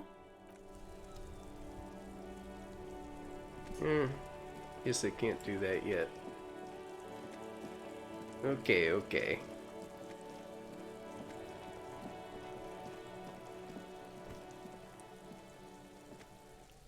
There he still is, looking. The smell is repulsive. It pushes in from your mouth, more instant and more familiar than anything you'd expected. More fever than odor. It fills your mind, flushing you from within. Let's try to walk away. Nope, failed.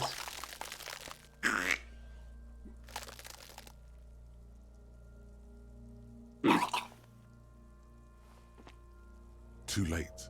It's impossible to keep in. Your body curls and pushes it out, burst by burst, until a pool of vomit lies under your feet and your throat stings from the stomach acid. The smell of Commodore Red rises from the pool. Among it, distilled spirit and bits of shish kebab. God. It's okay. Happens to everyone. Keep it. Thanks. The hangover is clearly making this worse for you. You could use some ammonia to clear your head.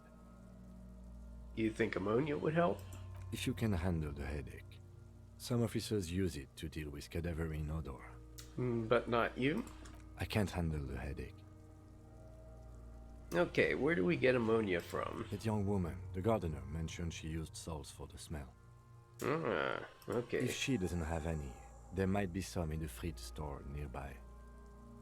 Acquiring ammonia will provide a modifier to the white check. Modifiers make checks easier and allow you to retry them. Uh-huh.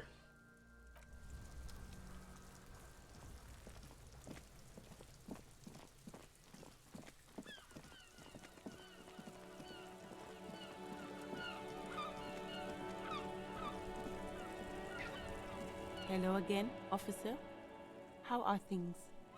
Do you still have your salts? I think I could use some. Sure. I'm done with them. Go easy on that stuff. It gave me a terrible headache. Thank you, I gotta run.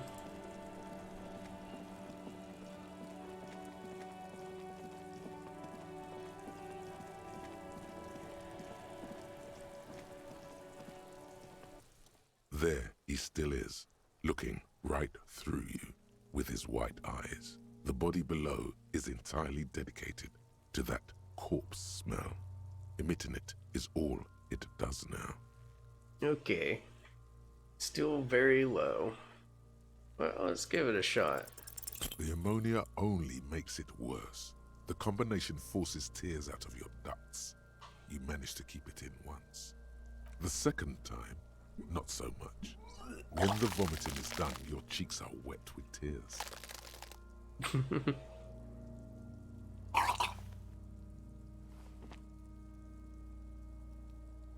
The ammonia didn't help at all. Nor does the wind right now. The weight is reassuring, like a crenel on solid fortification. Pat, pat, pat. I've seen strong men turn themselves inside out for hours. You are facing tough odds here. Alcohol withdrawal makes it considerably harder. Why can't I keep it in if I've been a cop my whole life? I've seen captains puke their guts out. It never gets easier. You never get used to the smell. Every Monday is cadaver day. Throw up, investigate. Throw up, initial autopsy. Throw up, bag it. Then drive to the station. Maybe throw up on the way there if you didn't bag the thing tight enough. You seem to be fine. I think I've lost my sense of smell. Not being hungover helps too. This is bullshit. I don't want to do this anymore. I don't want to be a cop. Okay, you've said it. You needed to say it. And now that you have, you need to get your shit together. Okay. We should go talk to the locals. Find something else to do while the wind changes. It's pretty bad right now. You've gained a thought. When this dialogue is over, go to your thought cabinet and internalize it for special bonuses and effects. Yep. Give it half an hour. Get yourself together. Then come back and have another go.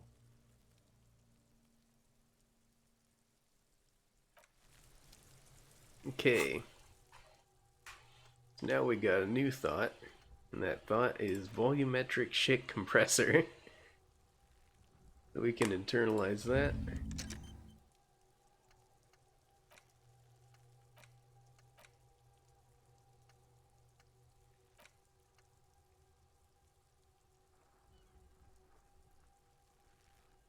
Your shit is apart, and it's rather unbecoming of a cop and a human being. It's supposed to be the opposite of that, together, compressed in a small area. To achieve a solid level of shit compression, squeeze your butt cheeks together for 30 minutes. Do something similar with the two hemispheres of your brain. And talk to people, maybe that will help.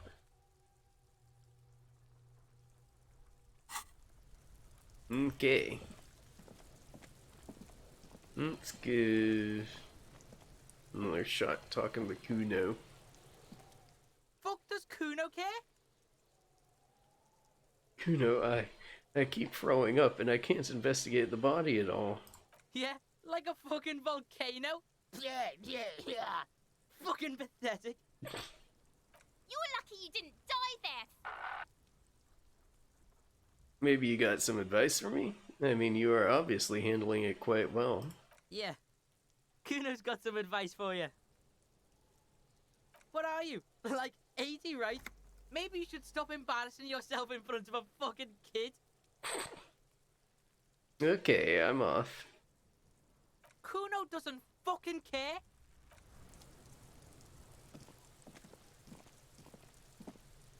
Alright, let's talk to some folks.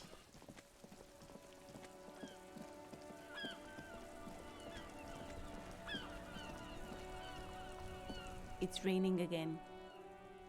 It was clear just an hour ago.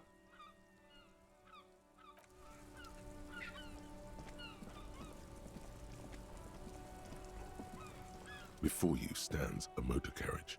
The bodywork is covered in blue and white livery, bearing the number 57. 57, Vapor so... emanates from the large engine on the back of the vehicle. It hasn't had time to cool off yet. Let's open that. In the cabin, you are welcomed by a set of steering levers, a radio microphone on a hook, a pull-out toolbox under the seat, and the soft glow of the fuel preheater gauge. A scent of leatherwork and heavy fuel oils washes over you. Kim, what are we looking at? What is this machine? This is the Kupris Kinema, my motor carriage. You can use the toolbox and the radio if you'd like. Motor carriage. Something bad with a motor carriage. A dark lump rises in your throat. What is a sinking feeling I have with the words motor carriage? Nothing. It's probably nothing. Forget I brought it up. Please proceed with the carefree lollygagging. Can we turn it on and drive somewhere? No, I'm afraid not. We have a murder case on our hands, remember? Okay, but what is a motor carriage? A motorized vehicle, officer. I'm sure you are familiar with the concept. We've had these for nearly a century. Do all policemen in the Elysium have such cool motor carriages? The Kupris Motorcar does provide most of our patrol vehicles, yes. But this is different. This is a sports model. I might be wrong, but this one is a sports model, right? You're right. I didn't take you for a motorcar enthusiast. Do you also like Tip Top, Detective? What's Tip Top? An interstellary racing series. You should definitely give it a go if you like motor carriages. It has fantastic competition. So you know all about motor carriages, eh, Kim? In the cabin, you see a set of steering levers, a radio on a hook, a pull-out toolbox, and the soft glow of the fuel preheater gauge. Let's pick up the radio. Tableau lights up, and the green button labeled Prime Line glows like a feline eye. And then you hear something. The soft purr of electrical kittens, radio waves cast far and wide over the metropolis. A woman's voice greets you through the static. This is Precinct 57. Hello, Lieutenant. How may I assist you? Hello, Alice. Please assist our colleague from the 41st Precinct here. I'm putting him on. Operating the radio is easy. Just be confident. You've probably done it 1,000 times. Come in, dispatch. This is Officer Alice Demetri, Precinct 57. How may I assist you? You could swear she was friendlier with the lieutenant. Under the green prime line, A yellow saved button catches your eye. I wonder what Kim's default radio station is. Could you connect me to the 41st precinct? I have something I need to report. Just a second, officer. 10-2, 10-5. This is 41st. Come in. Over. A scrawny old man sits in a dusty cubicle, smoking, with a large white rectangle sewn on his vest. In front of him is a box-shaped apparatus with an array of wires and antennas. The radio switchboard.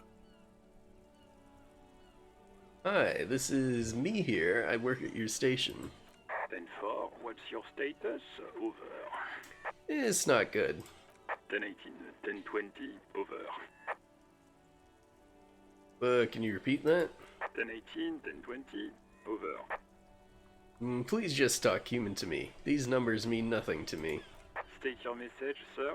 Over. I need to report my badge missing.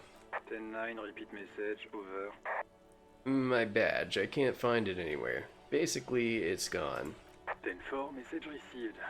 This is a very serious situation. I need to 10-22 the captain. Over. Is it him?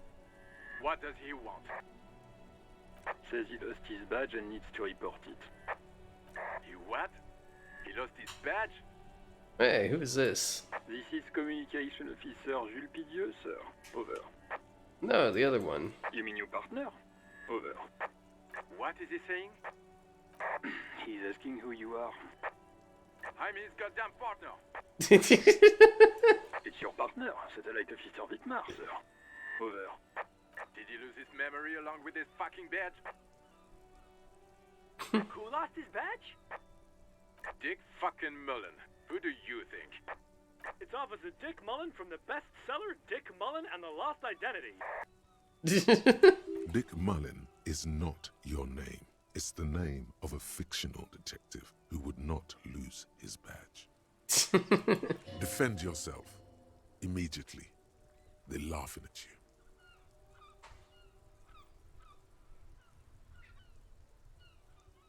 Can't we just move on? I want to get it reported and be done with it. 10-4, I hear you, officer. I'm just going to make a note here that you are in pursuit of your misplaced badge. Over. Fuck me. Mac, come here. You've got to hear this.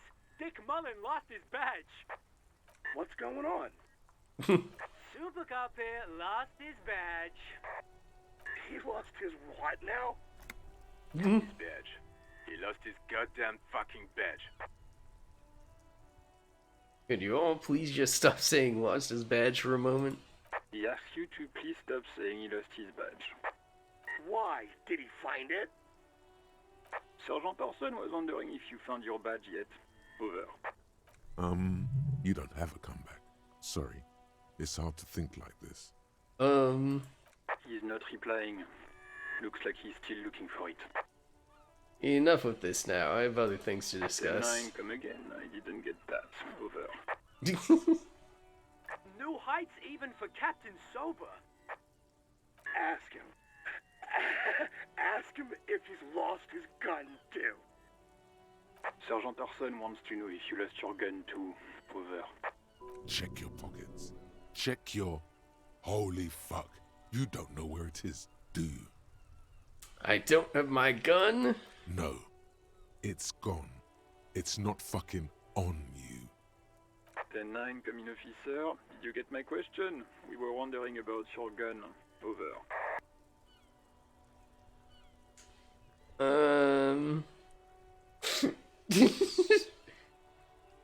I think it's gonna be pretty funny if we fill this, so let's just go for it. Lying? Over the phone? It's easy. Just say it like it's the truth. And then it becomes it. No, of course I didn't lose my gun. He says he didn't. Thank God for that. That would have been a nightmare. I don't even want to imagine the poor prick who has to relay that kind of news to the captain. Losing his badge is bad enough. Tell him to find it, and fast. We can't have some gangbanger running around with it. We're all glad to hear you've not lost your gun, officer. You need further assistance? Over. This might sound odd, but there's personal details I'd like to discuss. Okay, 10-4, sir. I hear you. Relay your question. Over. Wait. Before you say anything stupid, think it through. What's there to think about? You're going to be looking at a straitjacket if you tell everyone you lost your memory. Be smart about this. Ask if he's there alone. 10-4, sir. I'm not hearing your question.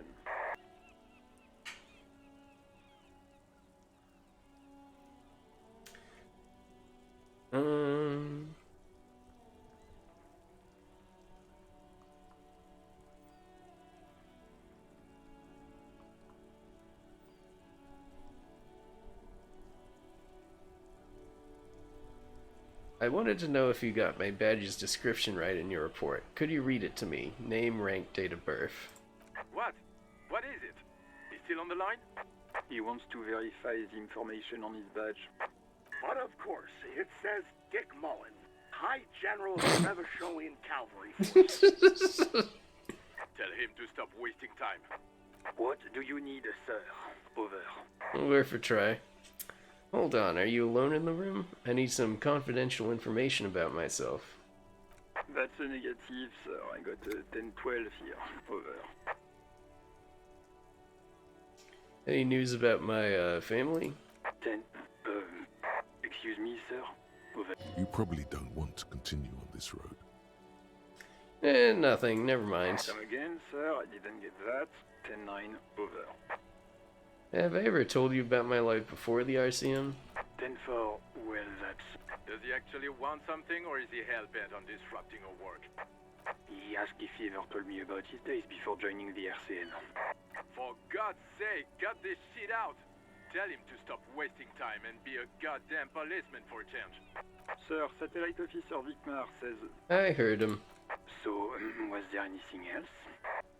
Please refer to me with my full name in the future. 10-9, repeat message. I didn't get that, sir. Over. Say my name. Sir, I will not have you talk to me in this manner. Over. Please just say my name, Jules. What? What is it? What can he possibly still want from us? He seems intoxicated and keeps asking me to call him by his name. Mullen's drunk and emotionally aggressive. That's new. Wrap it up. Don't indulge in his drunken antics. Yeah, let's wrap this up. Understood, sir. Over. That's all for now. Roger that. 10-10. Over and out.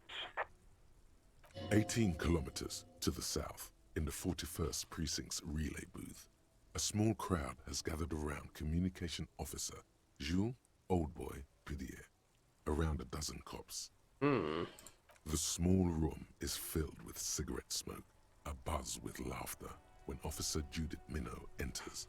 Her left arm is in bandages, and her hair trimmed short. What is going on here? Did something happen? What happened is my partner made contact, and it's not good. He's lost his badge. He seemed confused, delirious even. Mac, the torso Torson, is finger-fucking his fist, laughing hoarsely and apparently telling some dirty story to his partner, Chester McLean, near the entrance. Yeah, Mullen was fucked, alright. Sounded fucking drunk to me. Yeah, Mac's right. That was some gnarly shit there. Enough! None of this is funny. It's fucking sad. That's what it is. He's a cop. He's one of us, goddamn this. We must help him. Yeah? How do you fucking plan to do that, huh? Get him off the drink? Go jogging with him in the morning and get him on carrot juice? He's a lost man. I just know we can't give up on him when he's at his weakest. He wouldn't. Mac, man the door. You know what he told me? I don't want to get better. I want to get worse. Those were his words. This shit does not leave this room. Not a word of this to the captain. Or anyone else. We'll give him a couple of days to pull his shit together. I guess I can hold off the report for a few days. Good. Okay, everybody. Nothing but a prank call here. We all got our laughs. Now get back to work. Far north, on the other side of the motorway, the officer quietly hunches with his hand in the motor carriage.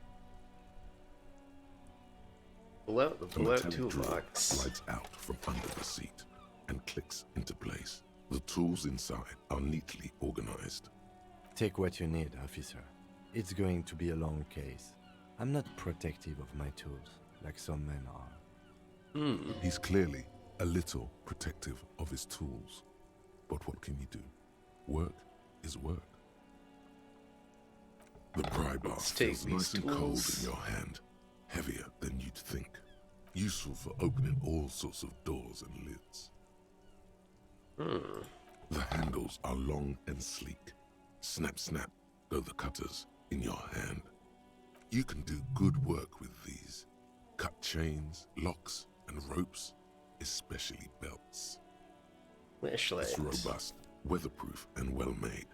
Police issue, blue. Lets you see things in the dark you would otherwise miss. The pull-out toolbox slides back into its nest. Preheater gauge casts a warm glow on the steering levers and the radio on its hook. This is Precinct 57. How may I assist you? I need you to connect me to a civilian, Sylvie. She may have reported a murder. Of course. What is her number, officer? Kim, didn't Garta give you Sylvie's number? Yes, hold on. Her number is 005 1944 298. Received. Hold on, officer.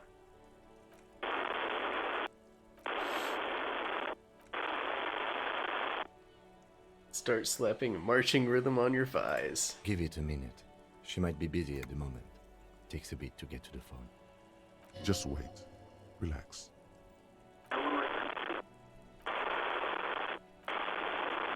Officer, I have Sylvie Malaika on the line for you. Excellent. Yes, hello? Hello, this is the police calling. I have some questions for you about your last days at work. Oh, right. Hello, officer. What can I do for you?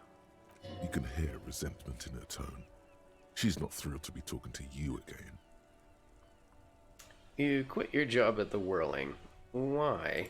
You mean, why did I leave the bar? Honestly, I'm not really comfortable discussing it with you, sir. Wait, why aren't you comfortable discussing it with me?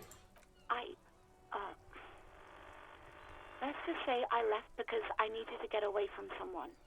Get away from whom? You know whom. You think you hear a sliver of accusation in her words. Don't be paranoid.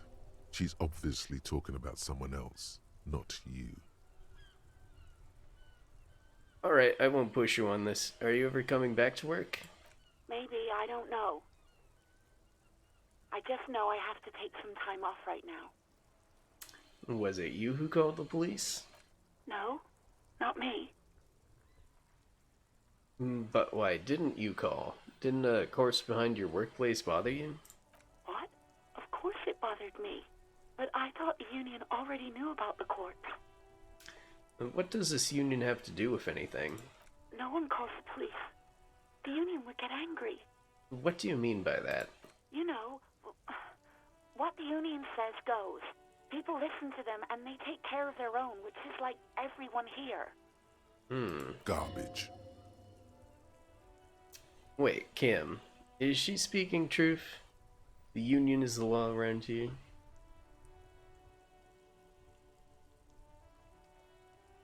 Legally, no. In reality, yes. Martinez is de facto policed by the dock workers union. Words are not necessary to feel the lieutenant's discontent for the situation. Let's assert authority here. I am the authority around here. Okay. Tell me, why exactly did you let a corpse hang in your own backyard for weeks instead of calling us? I didn't want to get in trouble with the others. Push her further. Show her the error of her ways. No, don't push her. It sounds as if she's about to cry.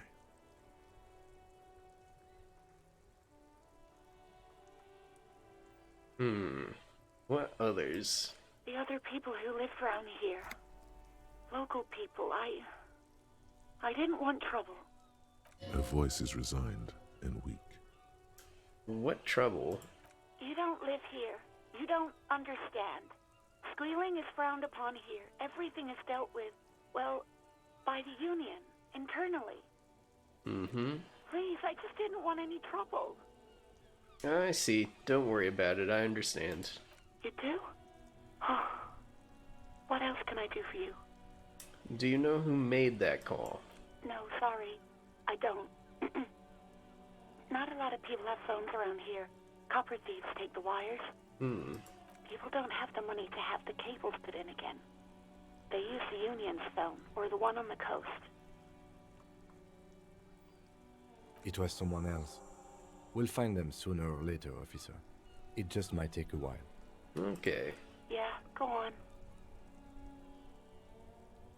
So, have you seen my badge? Yes, I know who you are.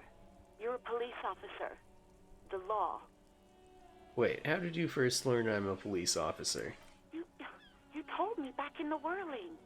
You told everybody, and so does your badge. I don't need to hear about it anymore. My badge is missing. Have you seen it anywhere? Oh, no, I haven't, sorry. Real policemen have uniforms too, by the way. Where's yours? Kim doesn't have a uniform, and he seems real to me. He's in plain clothes, voluntarily. It's different from not knowing where your uniform is. There are officers who wear the signature Perseus black uniforms to the highest ranks in the RCM and end up buried in them as well. Others do it more casually. Looks like you're one of them. Have you seen my gun? Please, no. Not this again. Everyone saw your cool gun, detective. Everyone saw your cool gun. I showed you my gun? When did it happen? You were trying to impress some people with it. Everyone was eating, And what? What did I do? you were waving it around in everyone's face, begging them to describe it. You said it calms you, and then you started making suicide jokes. It got pretty graphic. That's not good. Some poor sod was trying to eat his pudding while you were screaming, spit flying, imitating the mercy shot right next to him. Spat some in his food. I don't think he touched it after. Okay, I don't know what to say. Me neither. Yes, but what happened to my gun?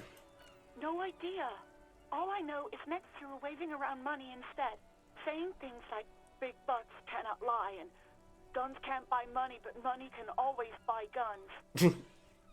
It almost looked like you pawned it, but believe me, I did not ask. That's a lead. Pawn shop. Have you seen my policeman uniform? Uniform? I never saw you in any uniform. You had your things on. The disco things. The disco things? Somewhere in a dank rental apartment, 2 police officers stand in the dark. Trash and liquor bottles cover the floor. Things are not good. One of the men, trying not to slip on old newspapers, makes his way to the window and pulls the curtains apart. Roaches scatter as the light comes in. God damn. Officer Michelle Elfboy Williams speaks to himself.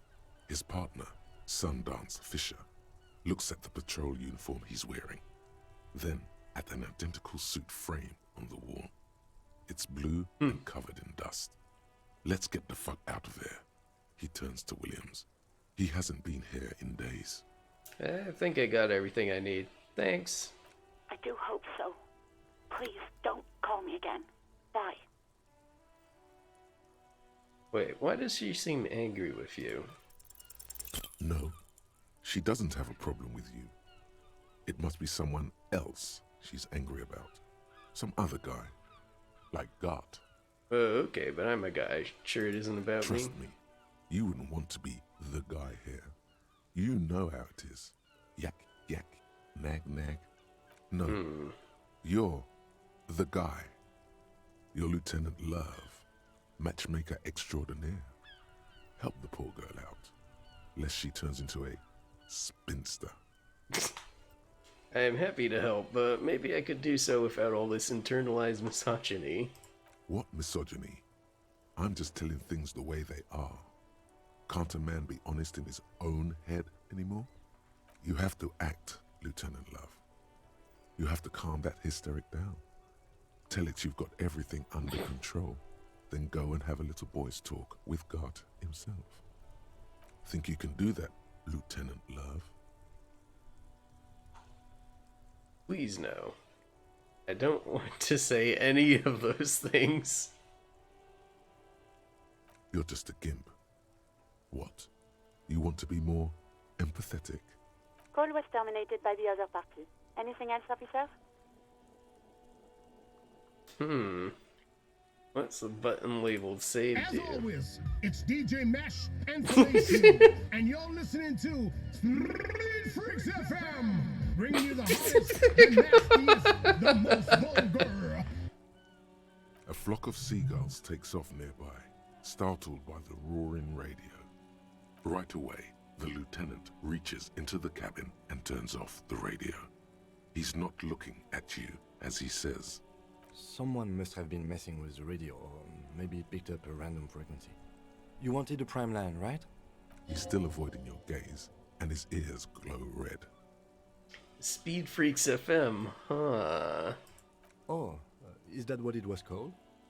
He's trying hard to act surprised. Go for it. Turn the radio back on while it's still on the Speed Freaks FM. Pick up the radio again. Souped up motor carriage, bad, bad mama's boy.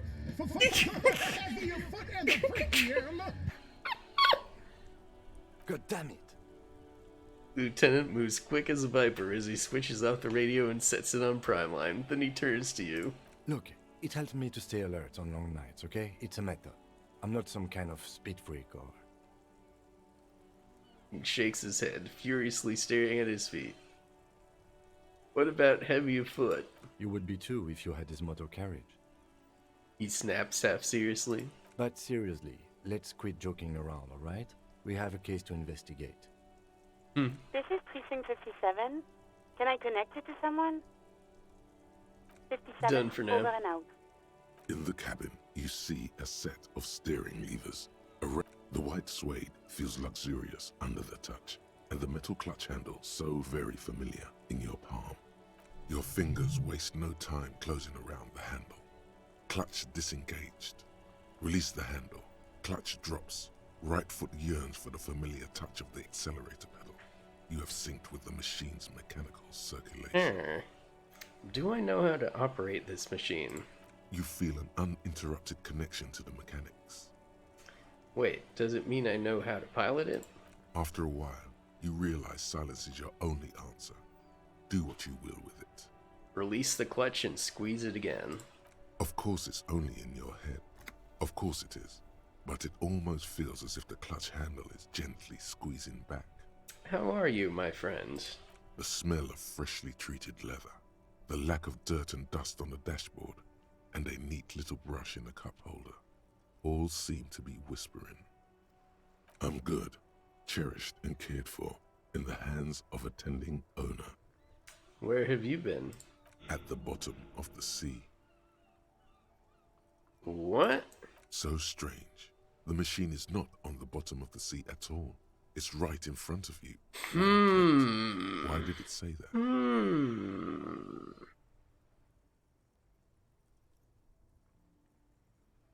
Because it's lonely, just like you. Seaweed and strange fish around it, limpets clinging to the carcass. The sound of the streets above. Release. The handle is pulled back. Somewhere deep inside the drivetrain, the disc is mated to the flywheel again. In the cabin, you see a set of steering levers, a radio on a hook. Tap the fuel preheater gauge.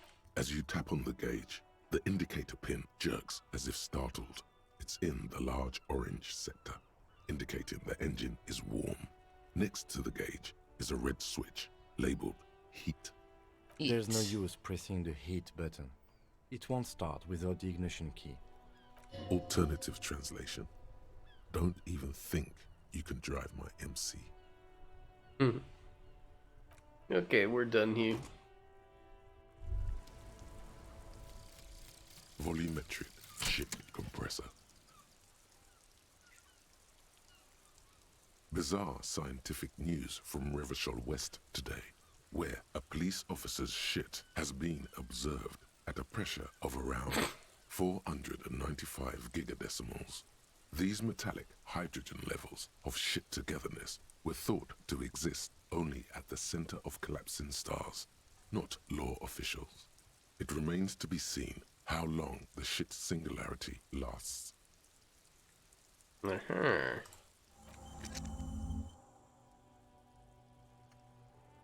That's a useful thing to learn for what we need. And very handily, it increases our cap on endurance. So normally, we would only be able to get 1 skill point in it, but now we can get up to 4. And I think we want to level up endurance just so we have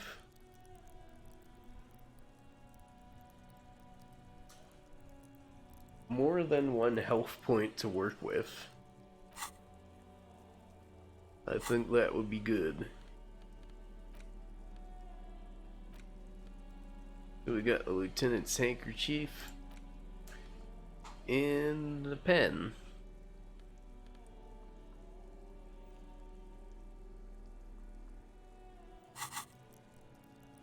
Okay.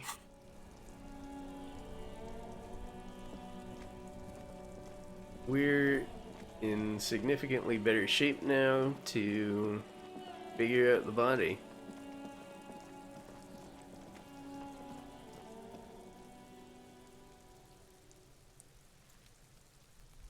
Let's do that. There he still is, looking right through you with his white eyes. The body below is entirely dedicated to that corpse smell. Emitting it is all it does now. So, our shit's compressed, so we get a way higher % chance here. It's still not fantastic. We could still fail this pretty easily. But let's give it a shot. As you breathe in, success. the odor comes over you. It's the smell of the mind telling you to run, and your stomach to wring itself empty. With your hands at your sides and your eyes squinting, you stand in it. Do they always do that? They do after 7 days, yes. We are deep in decomposition here. Step closer. The man before you is naked, but for a pair of underpants and enameled boots. His skin is greenish, marbled with decaying veins, and blotched by lividity. A fading web of tattoos covers his chest and shoulders. The cargo belt used to fasten him to the branch above appears industrial in strength. Let's inspect the boots. The material appears to be ceramic. Its clean white stands in stark contrast to the decaying flesh above the knee. The man wore thick polymer socks, probably for padding. A fine array of interlocking plates covers them. Delicate and fragile, they feel alien to the world around you, out of place somehow. What kind of boots are these? They're armor, no boots. Technically speaking, these are sabatons. Okay then, what kind of armor is this? Ceramic plate. Zirconium dioxide, most likely. This is where the make would be. Where? Under the heel. Fair weather. Fair weather model T500 VE. I'm guessing that's vitreous enamel. Model This is T500 advanced stuff. VE. So what happened to the rest of it? The locals probably scavenged it. It would be odd if he had more on after 7 days. We should keep a lookout for these pieces. The armor could yield information. Maybe he'll know something. Understood. The sabatons dangle off the man's decaying form, ageless and synthetic. The material looks out of place here. It is. It's expensive. We've requested similar material for our tactical units for years now. The constabularies deemed it too costly. In that time, we've lost 6 men to semi-automatics. How much are we talking about here? For a full set, about 4 years of wages. Ka-ching, baby. By catching, do you mean let's not log them as evidence? Let's steal them? What was that about the constabulatory before? You need to push some buttons if you want to recruit the lieutenant in a conspiracy. If this constabulatory is dragging their feet, why not start ourselves before more good men die? So they don't get shot in the foot? I think our extremities are fine without a dead man's boots. Oops. Well, no one said it would work. Back to detecting now. How could this man afford such expensive hardware? That's for us to find out. Mr. Gart implied he was security personnel for the harbor company. This confirms my own assumptions. Initial report? Just something I scraped together from my station. An area report on Martinez. I'm sure you did the same. He's not actually sure of that. He's just being tactful. These look pretty advanced for a security guard. I agree. This equipment is way beyond what a guard can afford. Knock on the boot. A small bell-like sound fills the air, like tapping on the side of a porcelain cup. Sounds fragile. It's anything but. This material is a kinetic redistributor. It spreads kinetic energy horizontally, from plate to plate, dissipating it entirely. See? Faint, organic lines cover the plates where they separate into smaller ones. These plates then divide into smaller plates until there are hundreds of them altogether. Like the scales of some ancient white monster, cracked and pearly. This feels dangerous. Are you sure? Nah. The sabatons dangle off the man's decaying Let's form, not do that. ageless and synthetic. Okay, back off and look at the corpse. The cadaver slowly twists on the cargo belt, his torso covered in tattoos, and extremities blotched pink and blue. Let's inspect the belt. The hangman's knot is pulled tight by the weight of the corpse below. Yellow, hard-edged polyester cuts into his neck. Above, a sliding buckle ties the belt to the branch. What kind of rope is this? Industrial strength. The kind used for tying cargo to lorries. Like in a circus. When the circus leaves town and they tie a black-spotted giraffe to the wall of a carry pen. Like in a circus, we're transporting black-spotted giraffes. No. More like in a harbor. Like the one just east of here. I get the sense they used whatever was on hand, without paying much attention to not incriminating themselves.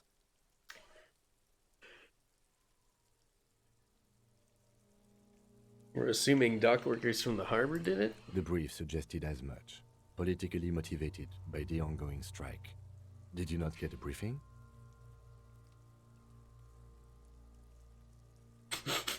My past has undergone total annihilation. Nothing remains. My mother, the love of my life, certainly not a briefing. Okay, you should ask me for one the first moment we get.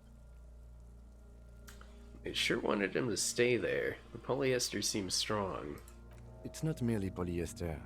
It's steel reinforced. See these lines? This is where the wires run. I see rabbits for more than 20 strands. This makes getting him down much more problematic than I had assumed. How'd they even get him up there? A noose is one of those things that's easier to use one way around. I think they lassoed the branch, then pulled on the belt. Buckle closes. It's what I would do. Seems easier than climbing up there. The cadaver hangs from the cargo belt, limbs limp, and torso covered in tattoos. Let's inspect those tattoos. An intricate web of blue lines stretches across the torso, from the right shoulder to the solar plexus. Each time they intersect, a small white star is formed in their crossing. Hundreds of fading asterisks riddle his skin. Their concentration is highest around his heart. His corpse is marked by stars. What will mine be marked by? Alcohol and heartbreak. Is this a map of the night sky? A map of the stars. I do see some similarity to astronomical charts.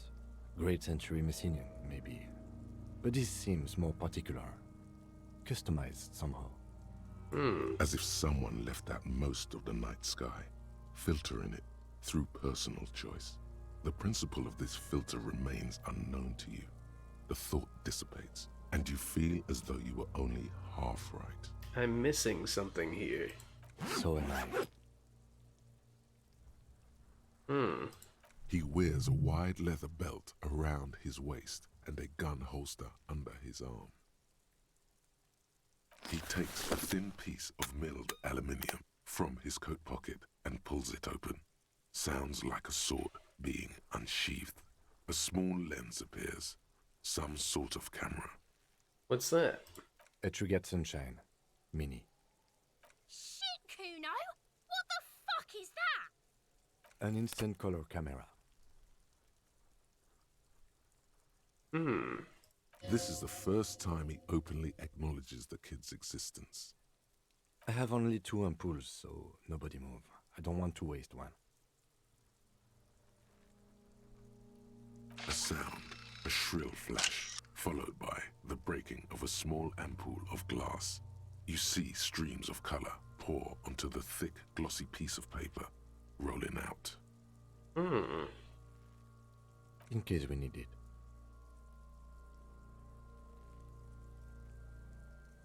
Cool machine. Yes, it is pretty cool, isn't it? There is only one ampoule left. Use it wisely. What do we need this photo for? It contains insight to the victim's person.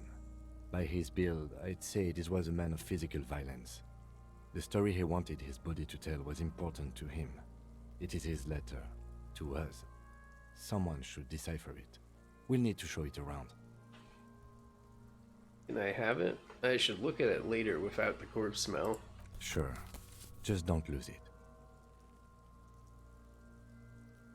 The glossy-eyed corpse looks by, his mouth mute and his skin as colorful as the chemical rainbow on the photo paper, teeming with opportunistic organisms. You've acquired an interactable item. Investigate this item further by going to the Interact tab in your inventory. Look him in the eye. His eyes are milky white and blind to the world, protruding comically from their sockets. There is no one home, just subaquatic terrors there. Dark brown hair grows on his head. His face is ready to explode from the organic processes inside. The death's head grin has passed. What remains is an unrecognizable mess. Underneath the curdled meat there is an expression, not carried on his features, but below, inside, an expression of pleasure. This man was experiencing joy at the moment of his death. This man enjoyed the moment of death. Why do you think so? It's an intuition. Okay.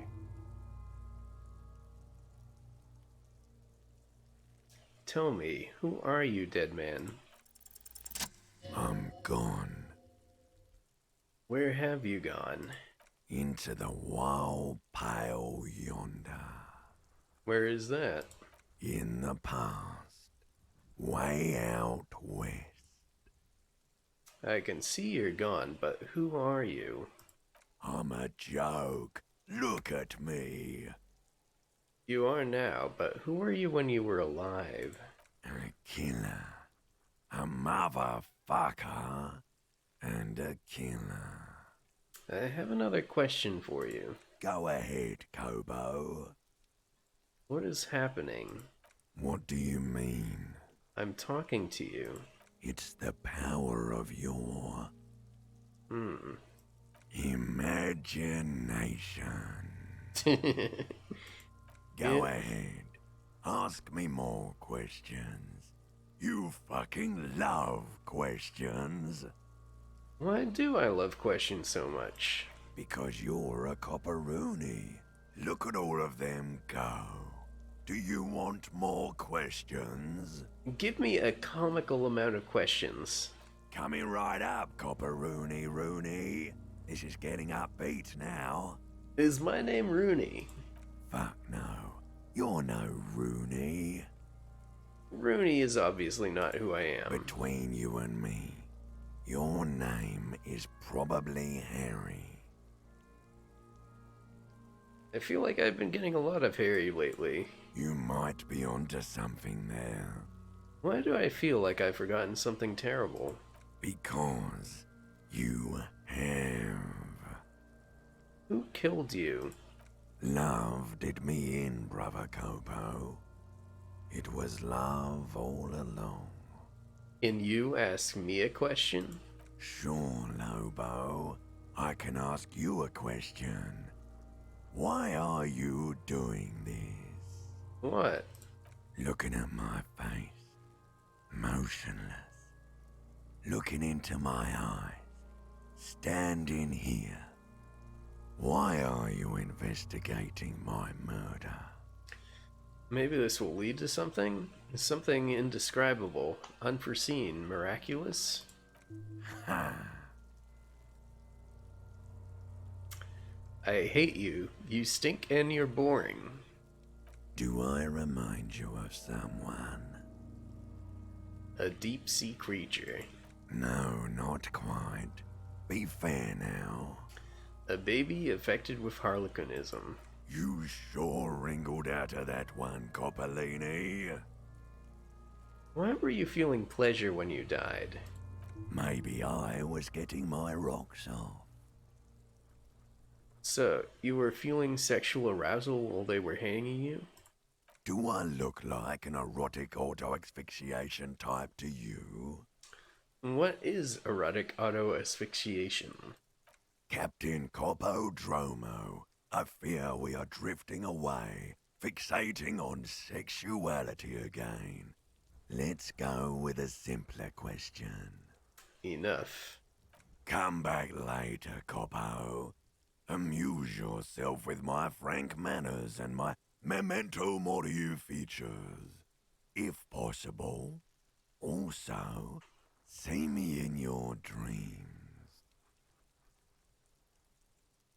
Squint and take a step back.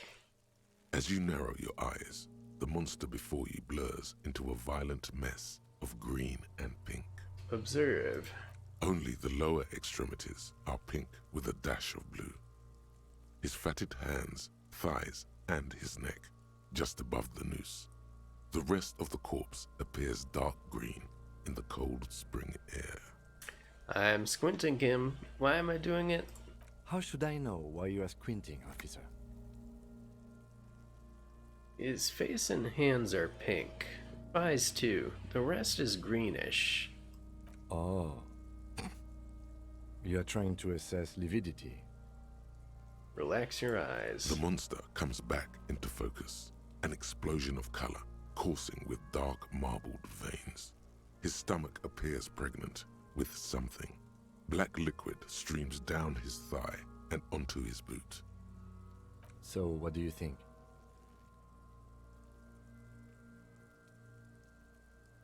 He's beaten up. See the bruises? I do. Most of them are post-mortem. Maybe even all of them. The delinquents have made our jobs harder with their little sport. Stop talking in riddles, coin slot. He means you fucked him up good, Kuno. Fucked him up brutal like. Something is coming out of him. A pool of blood and feces has eaten into the frozen mud below the man's feet. Purge liquid is dripping into it, drop by drop. The victim appears to have contained no more than half a kilogram of digestion at at the time of death. The fuck he's saying? Talking about shit. Maybe he went to the toilet sometime before death. Maybe.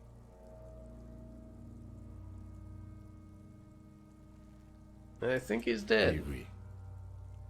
There are crow's feet in his eyes. He's laughing silently. Totally dead. This Buster's not coming back. No siree. I don't know what to think. What do you think? I think he was upright immediately after death. Blood has gathered in his hands and feet, and his neck. The noose acted like a tourniquet, keeping the blood in his head. The hypostasis here is in tune with the hanging. That's what I think. Could it still be he was moved after death? There's always a chance. We should check for ligament marks on his neck to see if they're in tune with the belt. We'll have to get him down first. Back off? But there is no breath to catch. Only the cadaver filling the air and your nostrils.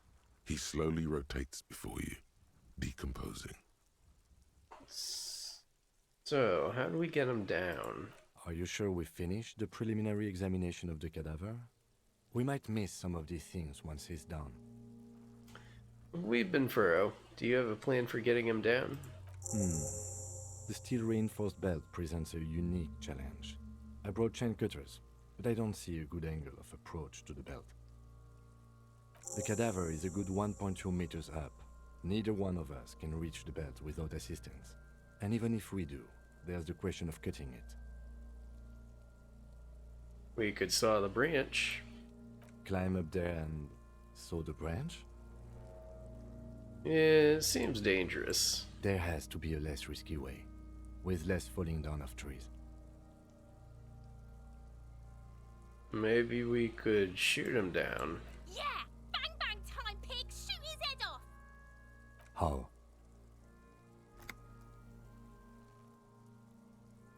Just shoot the belt. The bullet will break it. It absolutely will not, officer. That's not how physics work. It will maybe cut one thread loose. Yeah, now we're talking. Entertain a Kuno with some shit. They'll miss! The pigs will miss Kuno! The lieutenant is undecided. On one hand, he wants to shoot some gun. On the other, it's an awfully stupid idea. Wait, let me try. The lieutenant's brow is furrowed. He appears too deep in concentration to even notice what you said. Let him choose. Silence. With his elbow sharp, the lieutenant unzips his jacket and produces a lightweight firearm.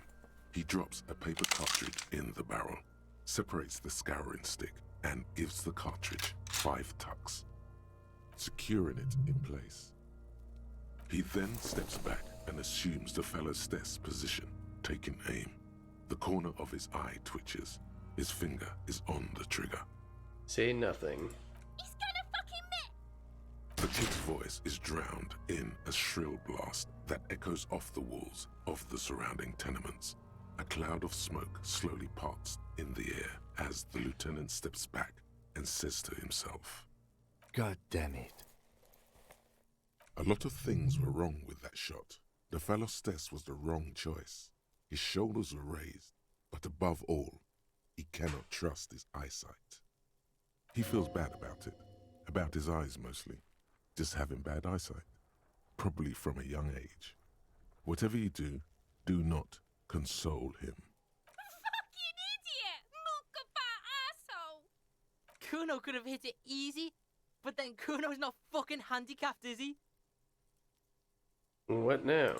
I have to say, it's beginning to look unlikely we can get him down without assistance. You know, you don't feel like too bad of a shot yourself. Can I have the gun? I should try. It's bad as it is. Us shooting firearms like punks. Go ahead, I'm not stopping you. Just don't lose it. They only have one gun! This is the sorriest pair of pigs Kuno's ever seen. Yeah, take it, you fucking banana boyka! Take it and shoot yourself in the mouth! Feel the weight first. The cold piece of bakelite and gunmetal is surprisingly light. Your fingers fit right through the guard, instinctively resting on the trigger. You've held this, a P9 armistice, before. At some point it probably used to be your choice of firearm. It still feels comfortable, like you never laid it down. What the fuck are you waiting for, Kuno? Tell him to shoot himself in the mouth! Point the gun at the belt. The buckle comes into focus in your sights. You stand with your feet planted firmly in the ground and your left hand supporting your gun arm. Why don't you just shoot yourself in your mouth? At least you won't miss. This isn't mere boundary pushing. There is a true suicidal rage in the kid as she's provoking you. Close your left eye first. Your field of view narrows. The branch slowly moves, becoming entirely two-dimensional. The metal buckle glimmers, catching the noon light as the corpse slowly rotates. Look, he's crying. You gonna cry now, fucking faggoty?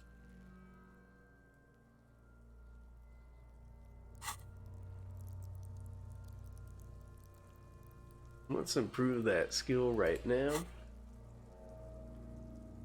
Give ourselves slightly better odds there. And let's pull trigger. Ta-da! The buckle explodes into tiny pieces, coming loose with a whir. With your hand numb from the recoil, you look at the body slump down. For a moment, the man appears to kneel in front of you. Looking straight at you, helpless, trapped within itself. Who killed you? Communism. It takes a millisecond for the association to flash within your cortex. You have no idea where it's coming from, only that it's right. Then the rigor in his muscles gives up, and he smashes sideways into the spring mud, letting out a horrid stench. You've been policed. Ace is high. You could add an ace's low to it, if you like, by turning your back after the high and waiting for another. Slap it and wait for an ace's low.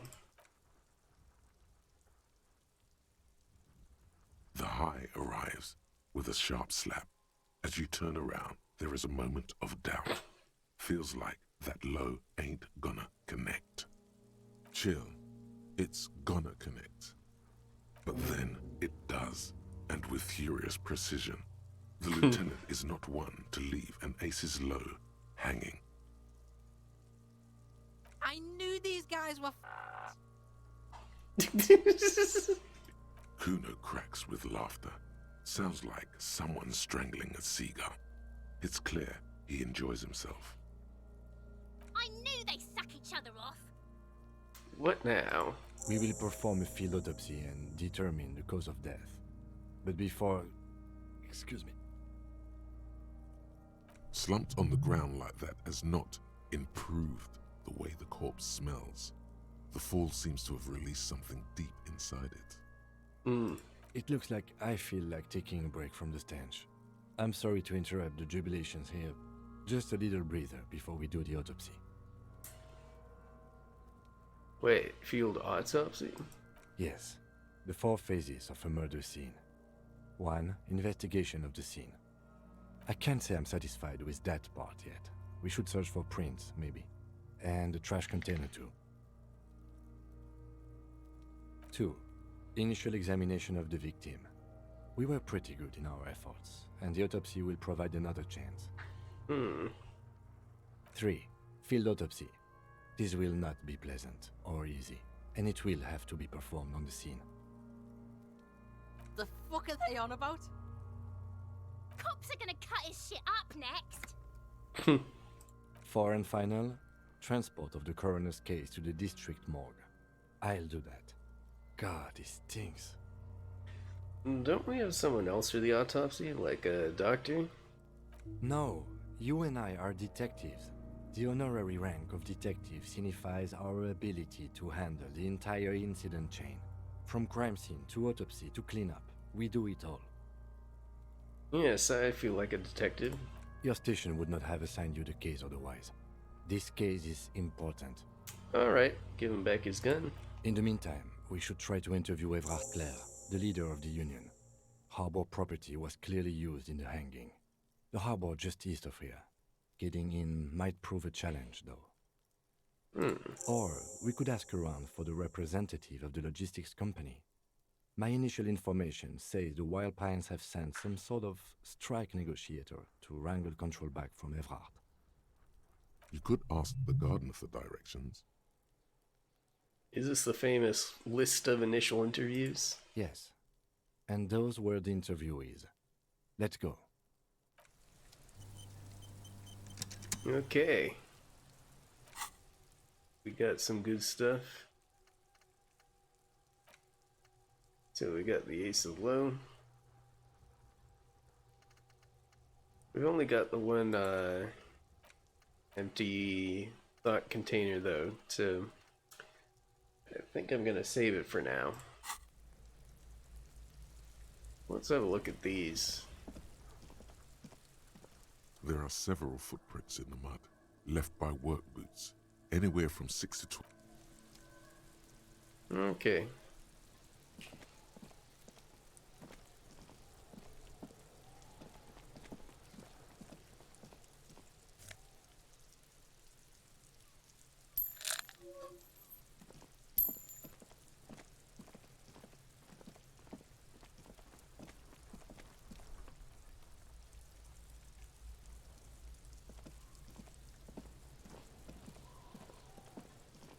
This trash container is locked. The sliding lid has a padlock that says, whirling in rags. There's something in there, not necessarily connected to the case, but still. Why am I looking at you, trash container? You're just a trash container. The body is downwind from here. Maybe you prefer the smell of garbage to the smell of death. Lieutenant, what do you think could be in there? Trash? Food waste from the cafeteria? They lock these containers to keep the derelicts from flocking in. Could be evidence too. Yes, I feel like there's something in there. What do you mean, feel? It's just a hunch. Maybe someone threw something in there? How would get the lock open? We could try using a pry bar. The one you took from my motor carriage, Or Lieutenant? Or we could ask for a key from the manager of the Whirling in Rags. He probably has one.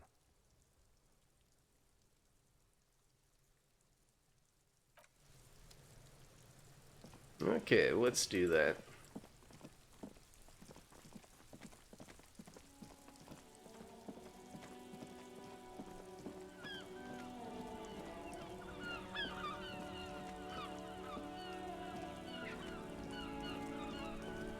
Go in there.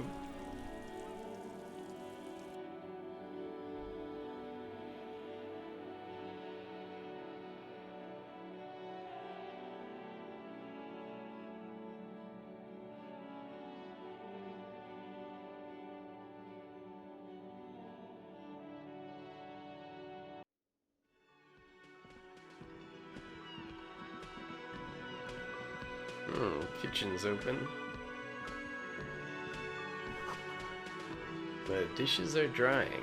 They smell of chemicals and pine trees.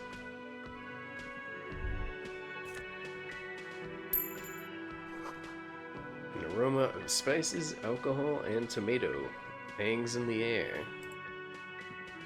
A thin man is smoking below an exhaust hood, occasionally sipping from his mug. This must be the Whirling's cook. As you step in, he nods toward the table and says something in a completely foreign language. The only words you can make out are Garancy and Quebec. It must be his name. Garancy. Garancy Quebec. Sounds representative. Yeah, that's probably not his name, so I'm gonna say, hello sir, got time for a few questions? The man puts his cup down and replies something, his left hand drawing arcs in the air. You've got some impressive pots here. He smiles and bangs his ladle against each of his pots in turn. I don't think I need anything else. Stay masculine. You see a heavy steel door with a prominent dimpled lock. It's painted blue. You immediately feel drawn to the color. Blue is for mystery. Touch the door. The cobalt blue surface Touch feels that rough to door. touch. The stainless steel door is flush with its frame on every side.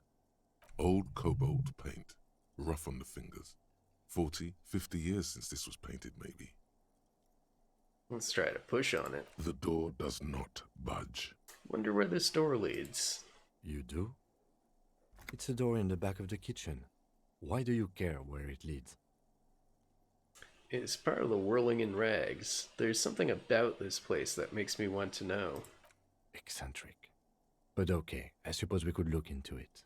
As a side investigation. He's not bothered by your eccentricity. He seems genuinely intrigued himself. The door and the main investigation will merge into a stereo investigation. If you say so. Gart is the person to ask about this. The cafeteria manager. Okay, so we have multiple things to ask Gart.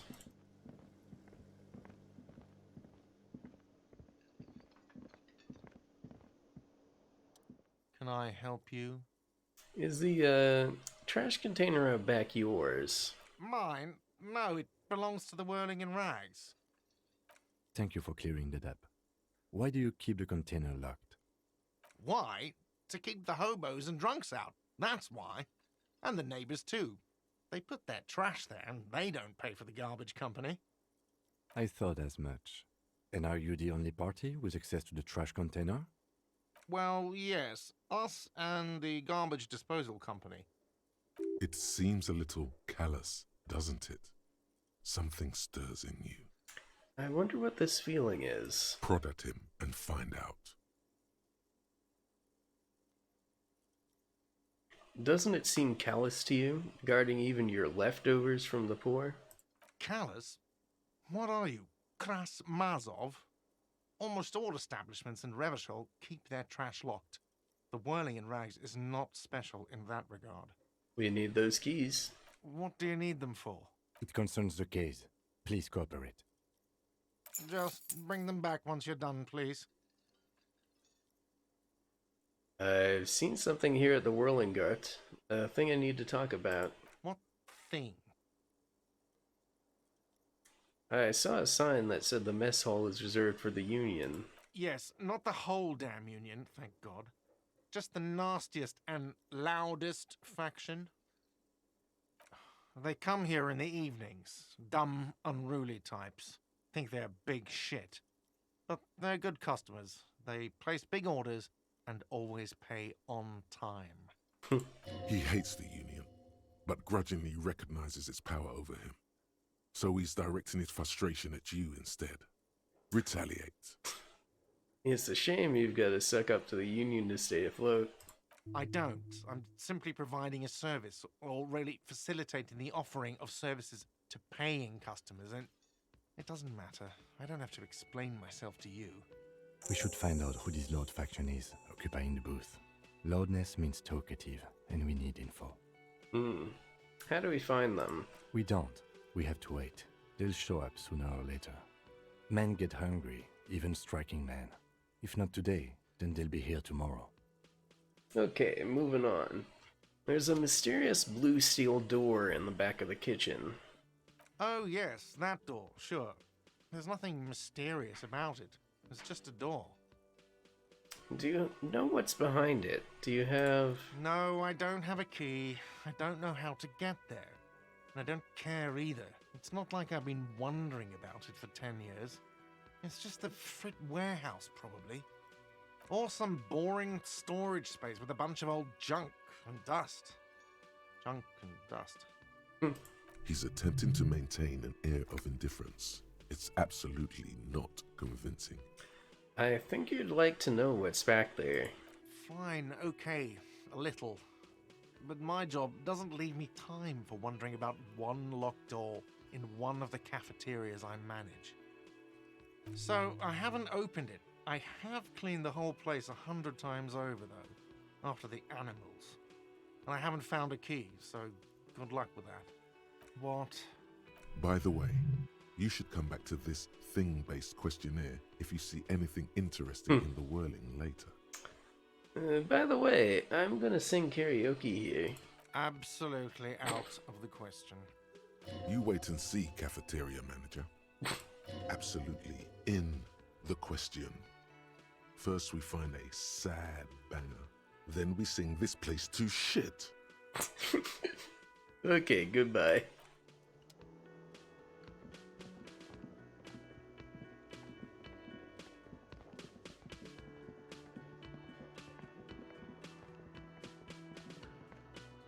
Let's go back out to that trash bin.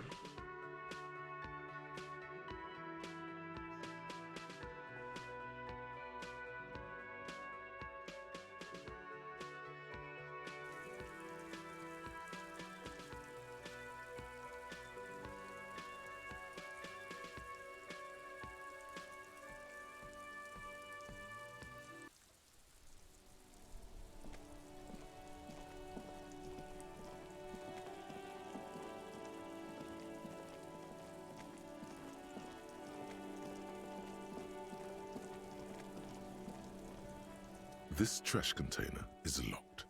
The sliding lid has a padlock that says, whirling in rags. Let's open it with the key. With a well-oiled crack, the lock pops open. It should now be possible to simply raise the lid. Don't. Maybe you shouldn't. Maybe you shouldn't. Of course you should. This is your time to shine, Hobocop. Dive into that dumpster for extra content. Didn't I just have a premonition that there's something in here? There is, but you won't like it. Sweat forms on your brow. Your hand is still on the lid.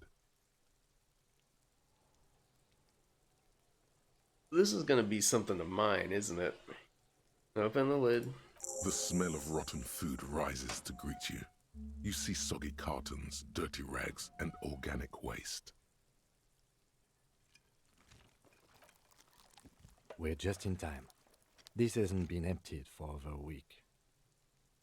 Look under the boxes of carton.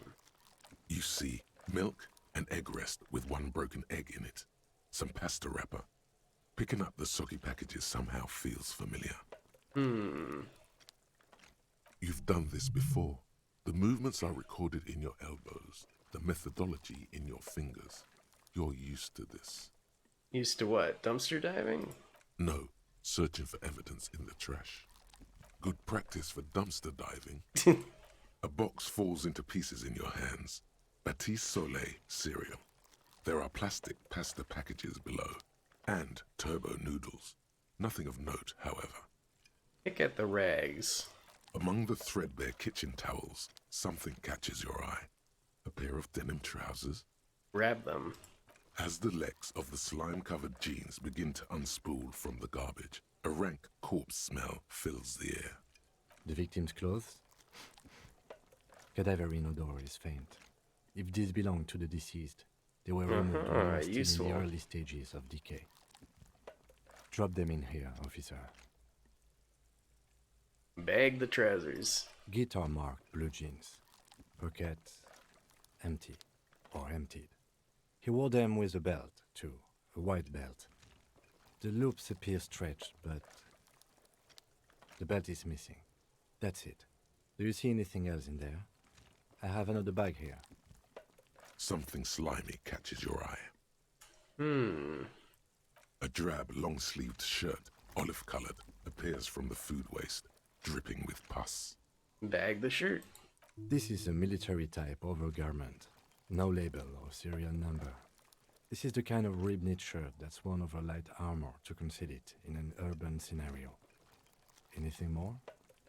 The rest of the rags are just kitchen variety waste. Just garbage. That's all, I think. All right. We should go to Gart again and ask if he knows who put the clothes in the trash. It could be as simple as someone from the hostel cleaning the yard. Or that one. I'd advise against confronting that force. You think someone from the Whirling might have been involved, maybe? Not really. All we know is the victim's clothes are in the trash, the lid was locked, and his establishment had the key. It's just a small loose thread. Yeah, we need to ask the kids who put them here. The fuck's he on about, kids? You hear that, Kuno? He thinks you're an infant or something. See? Okay. The lieutenant nods, then looks back into the trash container. Search the food waste. It's just organic waste, cold and slimy on your hands. Apple and potato peels, mostly. Unidentified sludge, and the occasional chicken bone thrown in for good measure. But hey, nothing. It's nothing. Nothing more to see here. What's this? What? A blue piece of plastic sticks out from the apple peels. It's shiny. Looks like the corner of something. Pick it out. They look badly damaged, but you can still make out forms and notes, written in a man's handwriting. Officer, is that your paperwork? No, it can't be. Yes, it is. Look. This plastic has the RCM street grid on it. You've even got an autopsy form. If you don't mind me asking, how did this get in the trash? I think I didn't want to be a cop anymore, so I threw it away. Well... Seems like the most truthful option. His eyes express a rare condolence. Then he picks it up. Lucky we found it. You should take stock of what remains, just to be sure some has not made it into the hands of the RCM's adversaries. Organized crime and the like. There might have been police secrets in your notes. Okay, I'll do that. It would also not hurt to start taking notes on the case. Now, tell me what your eagle eyes see. Or are we finished? Some items, such as the ledger you found, are interactable. Go to your inventory and select the Interact tab to read your paperwork. Oh, thank you. Now, let's dig in Hobocop style for extra content. Wow, an Armistice caliber 50 knock cannon. Half wrapped in paper tissues. So shiny. Where? I can't see it. Never mind. Look at that fat string of archipelagon pearls snaking amidst the banana peels. And is that Cordon Electric's preamp with Electra F2 tubes? It is. That catches quite a price. We're talking 12,000. Easy. Unless you're into hi-fi yourself. I am into hi-fi. That's too bad, because none of those things are actually in there. There's just food waste and crisp wrappings. A cruel jest. There must be something. All you see is a broken mug with a racist depiction of the Yellow Man frolicking in saffron. An antique? Only in its social sensibility. Take the mug.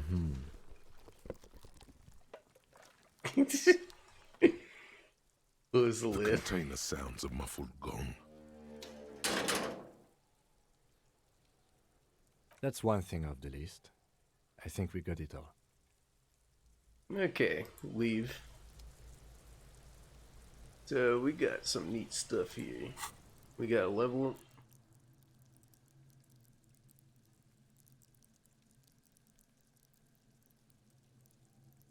We improve here.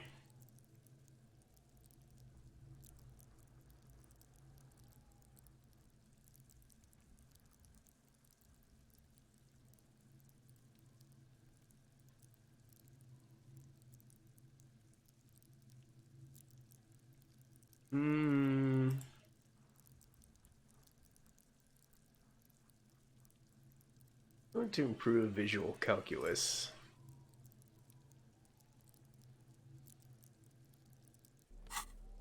And let's see, we got some items to look at.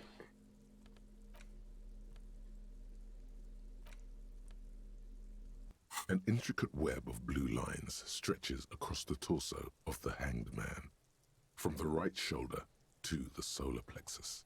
Each time the lines intersect, a small white star is formed in their crossing.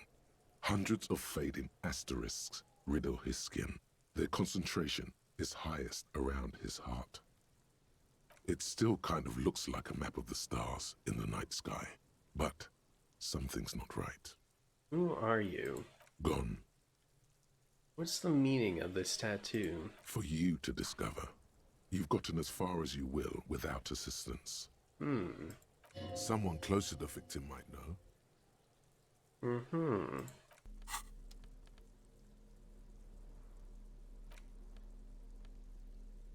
Oh. Here's a ledger here. It's the ledger you found in the trash. A pitiful cabbage of white and yellow papers hanging from plastic board, barely held together by a metal clip. This sad display is made complete by the faint smell of urinal cleaner. Anything else? There's a piece of toilet paper, or is it cleaning tissue? No, it's toilet paper, desperately sticking to the back of the blue plastic clipboard. It's a metaphor for you. Below the pathetics, terror. Do not look into its blue heart. Inspects the toilet paper. It's just toilet paper sticking to the back of the plastic clipboard. You can take it off if you want. Take it off. Still wet, the toilet paper peels off the plastic easily. All you have to do is shake it off with your finger and voila! The ledger now looks marginally better. Inspects the clip. An aluminium block runs the width of the board, biting down on the paperwork. Its crocodile teeth are the only thing keeping the papers together. A regular pencil, the tip worn down to nothing, has been attached to the clip. Run your finger across the aluminium. The surface is interrupted by a silvery sticker. It's rectangular, sparkling with iridescence. You don't know how you didn't notice it before. Looks like an official mark, made to be low visibility outside the right circumstances. Lieutenant, is this one of the hologram watermarks you mentioned? What? Yes, halogen watermark used for adding information to RCM property. Interesting. What kind of information? It depends. Aside from an anti-counterfeiting stamp, mine has my station number and address. The information varies by date of issue. How many years you've been on the force, he's thinking. It'll have that. How can I read it? Any capable light with the right wavelength will do. Like, for example? All RCM vehicles have headlights designed to reveal halogen watermarks. Mine too. This means you can read the watermarks if you just turn the lights on. That's all, thank you. Okay. While a bunch of sodden papers sag from the clipboard in your hand, it's a sorry sight. Browse the white papers. They're not exactly white. They're yellowed in patches by sunlight and alcohol, and covered in dense blue handwriting. Ink escapes into watercolor patterns, reaching its tendrils across entire pages. The paper itself is checkered, with faint red lines, forming short paragraphs. Once in a while, there's a red stamp that exclaims, "Case files commit to paper." The case files themselves are plenty. You count more than 100 sodden, crumpled up, earmarked pages falling apart in your hands. They appear to be sufficiently organized and extremely dense, if mostly illegible. What is in there, and what are they about? Work, strife, poverty, the Jamrock Quarter. These are handwritten logs of investigations dating back to January 51, this year. The exact number is hard to estimate, due to missing pages and an odd naming convention. But there are at least 20, maybe 30 cases, undertaken, not completed, mind you. What do you mean? Is that all? That's it? The notebook is annual.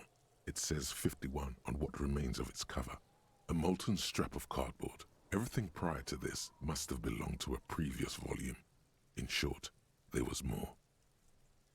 There was mention of a naming convention here.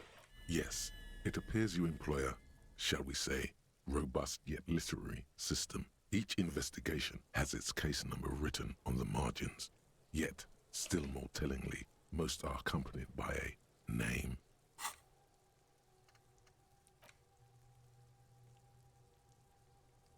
Breakthrough imminent.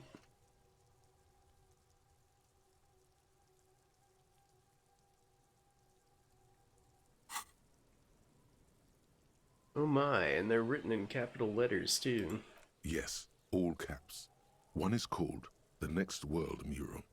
Another, The Square Bullet Hole Murders. Another yet, The Unsolvable Case. The Unsolvable Case. Others appear more light-hearted.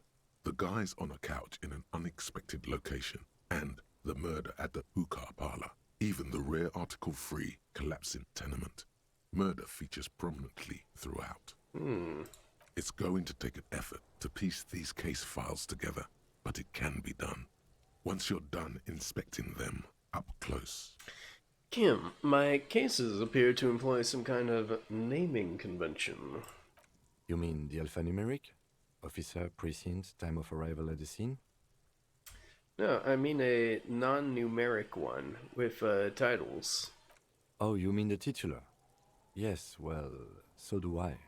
In our defense, almost everyone in the RCM does. Why is that?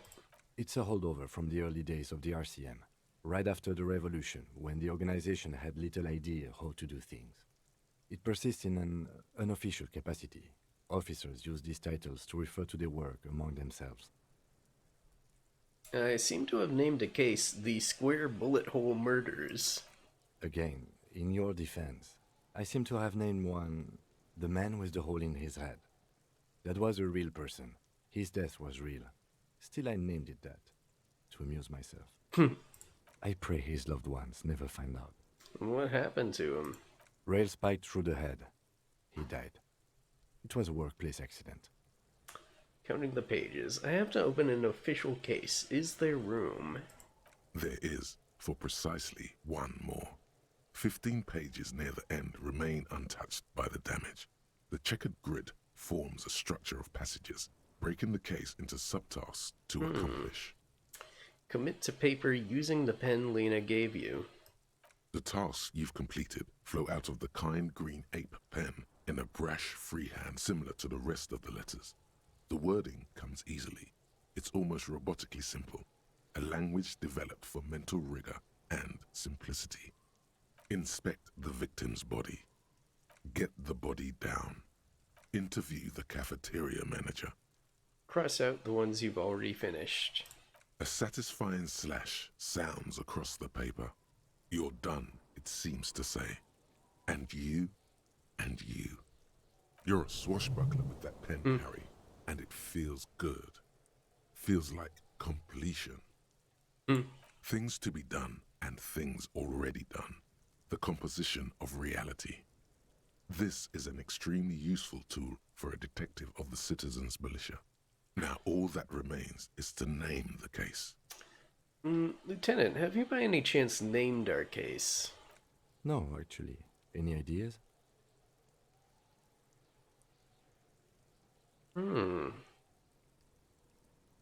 Furies are at home in the mirror. Furies? Yes, well, I don't know. I have to be honest, I'm not experiencing the internal strife that it refers to. And also, could you make it less poetic somehow? Just a normal case name, you know? Think, what would that be? Shit on a stick. No, not the Hanged Man. Great, that's great. That's actually what I was thinking too. The Hanged Man. Good, strong name. We have a very good name for the case now. I'm going to start calling it the Hanged Man. It's good we sorted this out.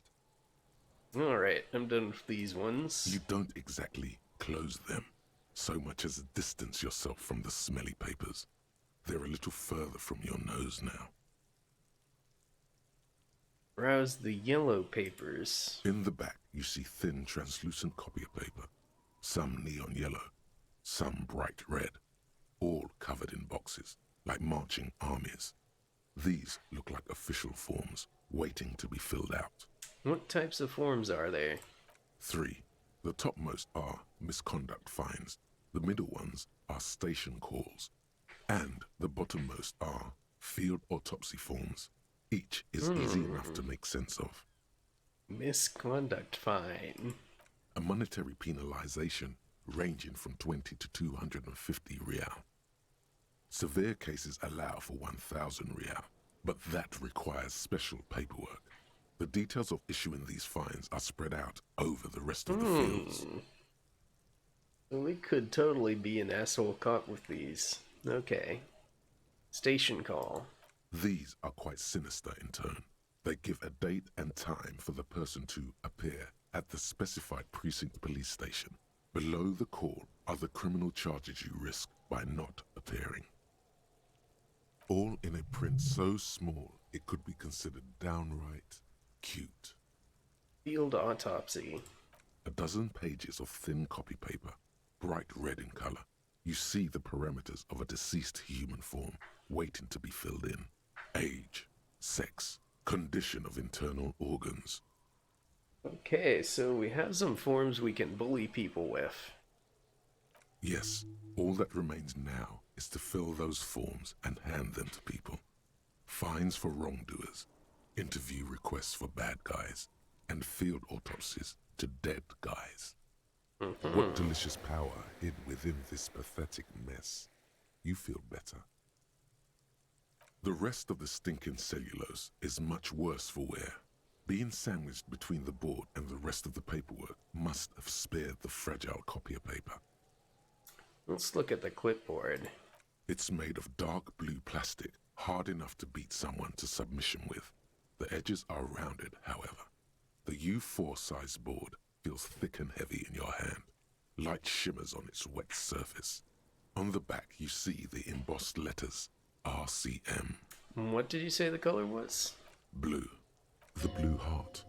Don't look into it. Shake the ledger. Something rattles inside, ever so lightly. Is there a hidden compartment? And something small inside. Light. Made of paper or cardboard. Or dried flowers, perhaps. Peek inside. The plastic shimmers like lapis lazuli, but it is not see-through. You cannot see to its center. How would I open it? With your hands. U4-sized pages hang from the clip screwed to the top of the board. Let's use our interfacing. Open the hidden compartment in the clipboard. Is not what you end up doing. You squeeze the plastic to slide it open, but nothing happens. Then you bend it some. Then crack it.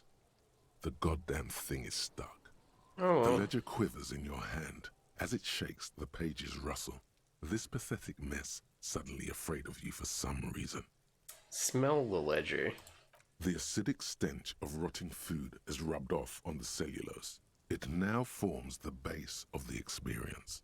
This base surrounded by a faint air of spoiled meat, the stuff of death itself, and then sprinkled liberally with the citrus zest of toilet cleaner. You know, like the bits they put into public piss bowls, probably called Fermi Discrete, or Axel, or something. At some point in its journey, the ledger has seen the inside of a public toilet. Which toilet would that be? Remember when I said the smell of the upstairs bathroom was so rank they should have sent a poet to describe it? Is sprinkled liberally with the citrus zest of toilet cleaner a line this poet might have used? Why, yes it is. Among many other things. This cleaning tablet is used by the whirling in rags. Perhaps that's where the ledger was dropped in the toilet. By you. Arson, petty theft. You don't exactly close them, so much as distance yourself from the smelly papers. They're a little further from your nose now. So can I read the case files now? Let's give that a try. It's proving to be harder than expected. You just don't have the intellectual rigor to patch the quilt back together. Try again later. Okay. So that's that. So what's with this mug? It's just a racist mug. What's there to read here? Not much. There's quite a lot to read into here, actually. Look at all that content. Oh boy, here we go. What are you going to say about a broken, tossed-away mug that you dug out of the garbage?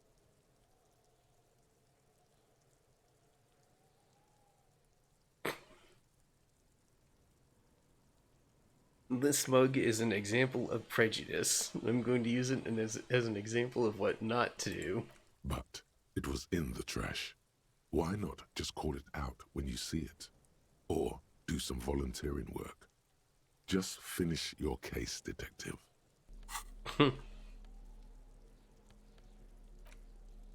Okay.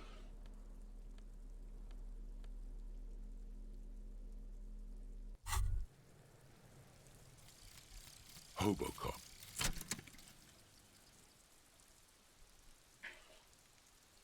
Technically, you wouldn't be a cop anymore, but a hobo. That would mean game over for the cop chapter of your adventures. But who knows where the hobo part takes you? To the bar? The old L'Assommoir?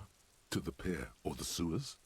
To Le Royaume, where for 300 years they interred the dead. You could plunder royalist crypts for long-forgotten triple malt bourbon, then fight the Arden-Macan beast that lurks the bottommost sepulchres. The secrets of the city are all yours at last.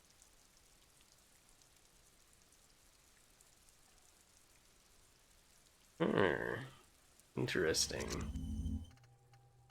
Okay, so we are now officially a hobo cop.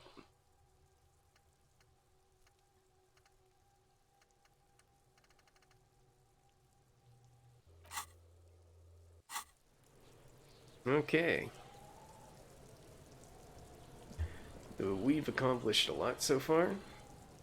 We've gotten the body down. We've rifled through the trash and found our documents.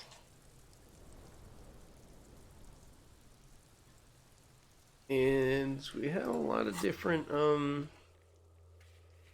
leads to follow here.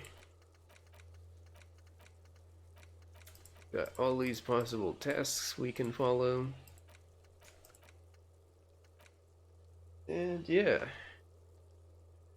I think this is a good place to leave it for today. So I am going to save.